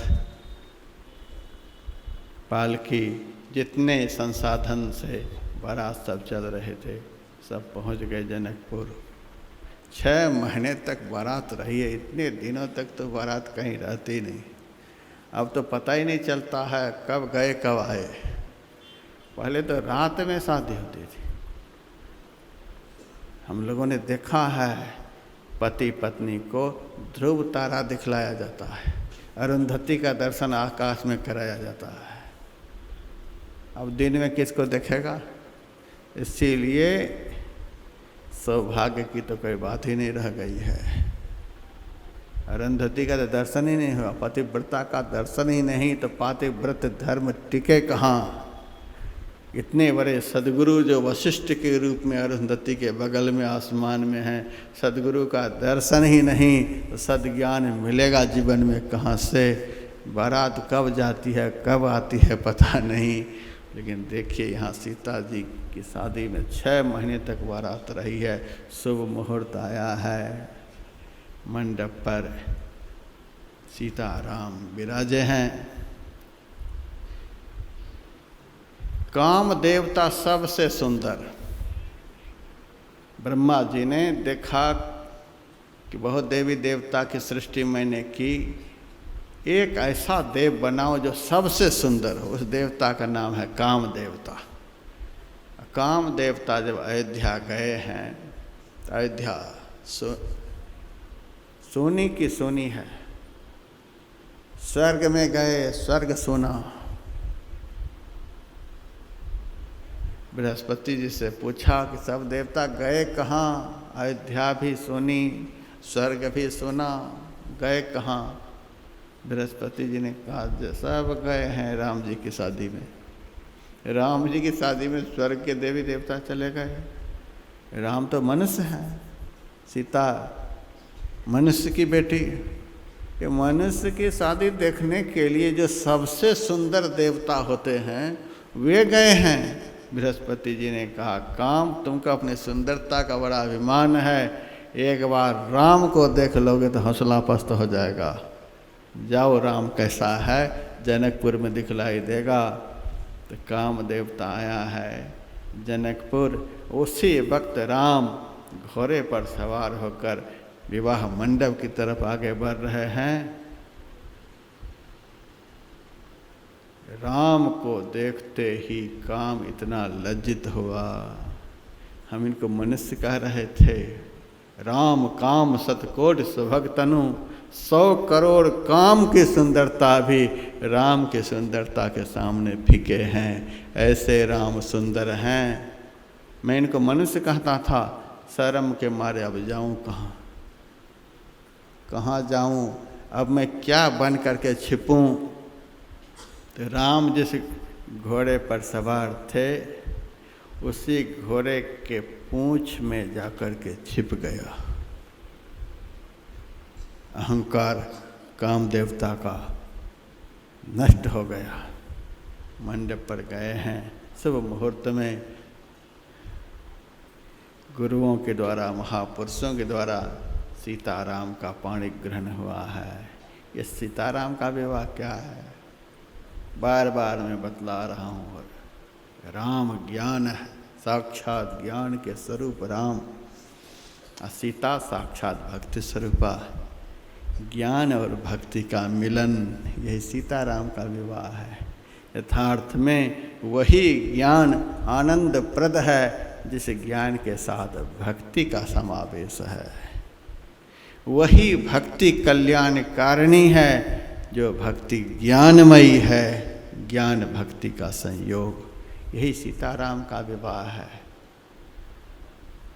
उसके बाद राम के साथ लक्ष्मण जी हैं। महाराज जनक जी की 2 पुत्रियां थीं, सीता और उर्मिला। दूसरी पुत्री उर्मिला के लिए गुरु वशिष्ठ जी से हाथ जोड़कर प्रार्थना करते हैं कि महाराज, यदि आपकी आज्ञा हो तो दूसरी पुत्री का भी विवाह मैं आज ही कर लूं। राम के बगल में लक्ष्मण है ही। वशिष्ठ जी ने कहा मैं नहीं कह सकता, जोड़ी लगाने के लिए तो विश्वामित्र मुनि हैं, ये ही लाए हैं दोनों जोड़ी को, इसीलिए ये ही जोड़ी लगा सकते हैं।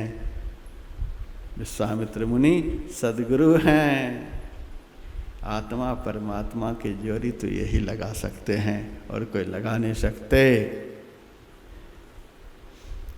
विश्वामित्र मुनि से आदेश प्राप्त करो। विश्वामित्र मुनि के चरणों पर माथा रखकर जनक ने प्रणाम किया। महाराज आपकी आज्ञा हो, दूसरी पुत्री उर्मिला का विवाह मैं लक्ष्मण जी के साथ कर दूं।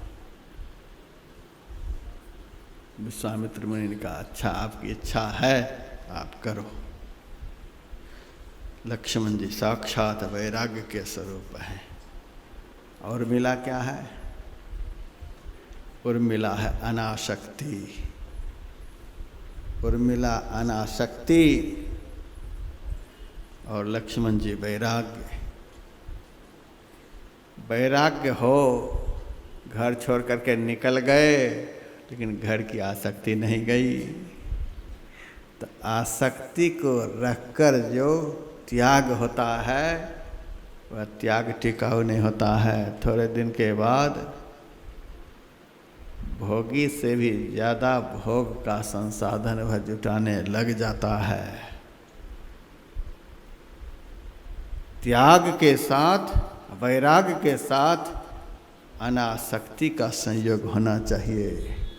आसक्ति से रहित वैराग्य होना चाहिए।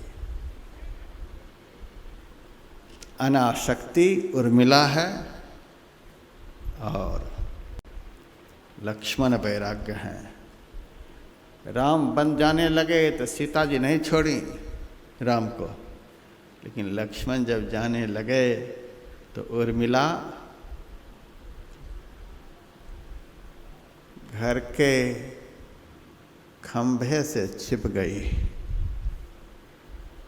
जाते समय मेरे मुंह को पति देख लेंगे तो उनके मन को बड़ा संकोच होगा कि इसको छोड़कर कैसे जाऊं, ये यदि नहीं कह दी तब क्या होगा। इसलिए छिप गई। मैथिली शरण गुप्त सीता जी के चरित्र लिख रहे थे। लिखते लिखते जब उर्मिला बीच में आई तो सीता का चरित्र लिखना भूल गए और उर्मिला के चरित्र लिख करके उन्होंने पूर्ण किया है। ऐसी थी माता उर्मिला। पति राम की सेवा में जा रहे हैं, वह कौन पापनी पत्नी होगी जो जाने से रोके। इतना बड़ा महत्तम कार्य के लिए पति जा रहे हैं, मुझ पत्नी का धर्म बनता है कि उनको प्रोत्साहित करे। ऐसी थी उर्मिला महापतिव्रता। जैसे ही पति निकले थे उसी समय उर्मिला ने दीप जला दिया और उसी दीप के सामने उर्मिला बैठ करके तप करने लगी। 13 साल के बाद 14वें साल की समाप्ति के समय वीर घातनी शक्ति से लक्ष्मण जी मूर्छित हुए हैं। सूचना आई है अयोध्या कि लक्ष्मण जी समाप्त हो गए। हाहाकार मच गया है अयोध्या में। सब भागी गई उर्मिला के पास। उर्मिला तुम यहाँ बैठी हुई हो, लक्ष्मण तो समाप्त हो गए। कहा लक्ष्मण समाप्त नहीं हो सकता है। कैसे? जब तक हमारे पातिव्रत धर्म का दीप जलता रहेगा तब तक लक्ष्मण समाप्त नहीं हो सकता है। और तुरंत हनुमान जी पधारे हैं, कहते हैं लक्ष्मण जी मूर्छित हुए हैं, मरे नहीं हैं, और हम जैसे पहुँचेंगे धौलागिरी पहाड़ के साथ संजीवनी जरी को लेकर, वैसे ही लक्ष्मण उठकर खड़े होंगे। सदगुरु बोल रहे हैं वो खड़े होंगे, मरे नहीं हैं। ऐसी पतिव्रता जिनके ध्यान लगाए बैठी हैं, उनके पति नष्ट हो सकते हैं, ऐसी थी माता उर्मिला के साथ। वो है अनासक्ति, अनासक्ति और वैराग्य का संयोग। जनक जी के भाई थे कुशध्वज, उनकी भी 2 पुत्रियां थीं, एक का नाम मांडवी, दूसरे का नाम श्रुतिकीर्ति। जनक जी ने कहा हमारे भाई की 2 पुत्री हैं, और महाराज दशरथ के भी 2 पुत्र अभी बचे हुए हैं। विश्वामित्र महाराज यदि आपकी आज्ञा हो तो इसकी भी जोरी लग जाए। चलो हम तो इसीलिए बैठे ही हैं, मैंने वचन ही दिया है कि तुम 2 का दान करो, मैं 4 वापस करूँगा। आज 2 फिर दान दे रहे हैं, तब 2 को 4 करना ही पड़ेगा। दशरथ जी जनक जी से कहते हैं ये दोनों बेटा मेरा नहीं, जैसे पहले 2 का दान मैंने किया उसी तरह से अब भी विश्वामित्र को समर्पित है। ये चाहे तो विवाह करे, नहीं चाहे तो नहीं करे, यह बेटा भी विश्वामित्र का है। जनक जी से कहा दोनों कन्याओं को तैयार करो। भरत जी का विवाह मांडवी के साथ हुआ है। भरत जी क्या है, प्रबल प्रेम है, प्रेम का अवतार भरत। मांडवी क्या है, श्रद्धा है। प्रेम हो, उस प्रेम के साथ श्रद्धा नहीं हो तो प्रेम किसी काम का नहीं। श्रद्धा हो, उसके साथ प्रेम का संयोग नहीं हो तो प्रेम से ही श्रद्धा किसी काम की नहीं, और प्रेम के साथ श्रद्धा नहीं तो श्रद्धा किसी काम की नहीं है। श्रद्धा के साथ प्रेम नहीं तो श्रद्धा किसी का, एक के बिना एक अधूरा। श्रद्धा और प्रेम का यह संयोग है। उसके बाद शत्रुघ्न जी क्या है, वो धैर्य के स्वरूप है। मैंने सुनाया है आपको, शत्रुघ्न जी धैर्य है। पूरी रामायण पढ़ करके देखिए, राम बोले हैं, लक्ष्मण बोले हैं, भरत जी बोले हैं, कहीं भी आप बतला दीजिए शत्रुघ्न भी कुछ बोले हैं?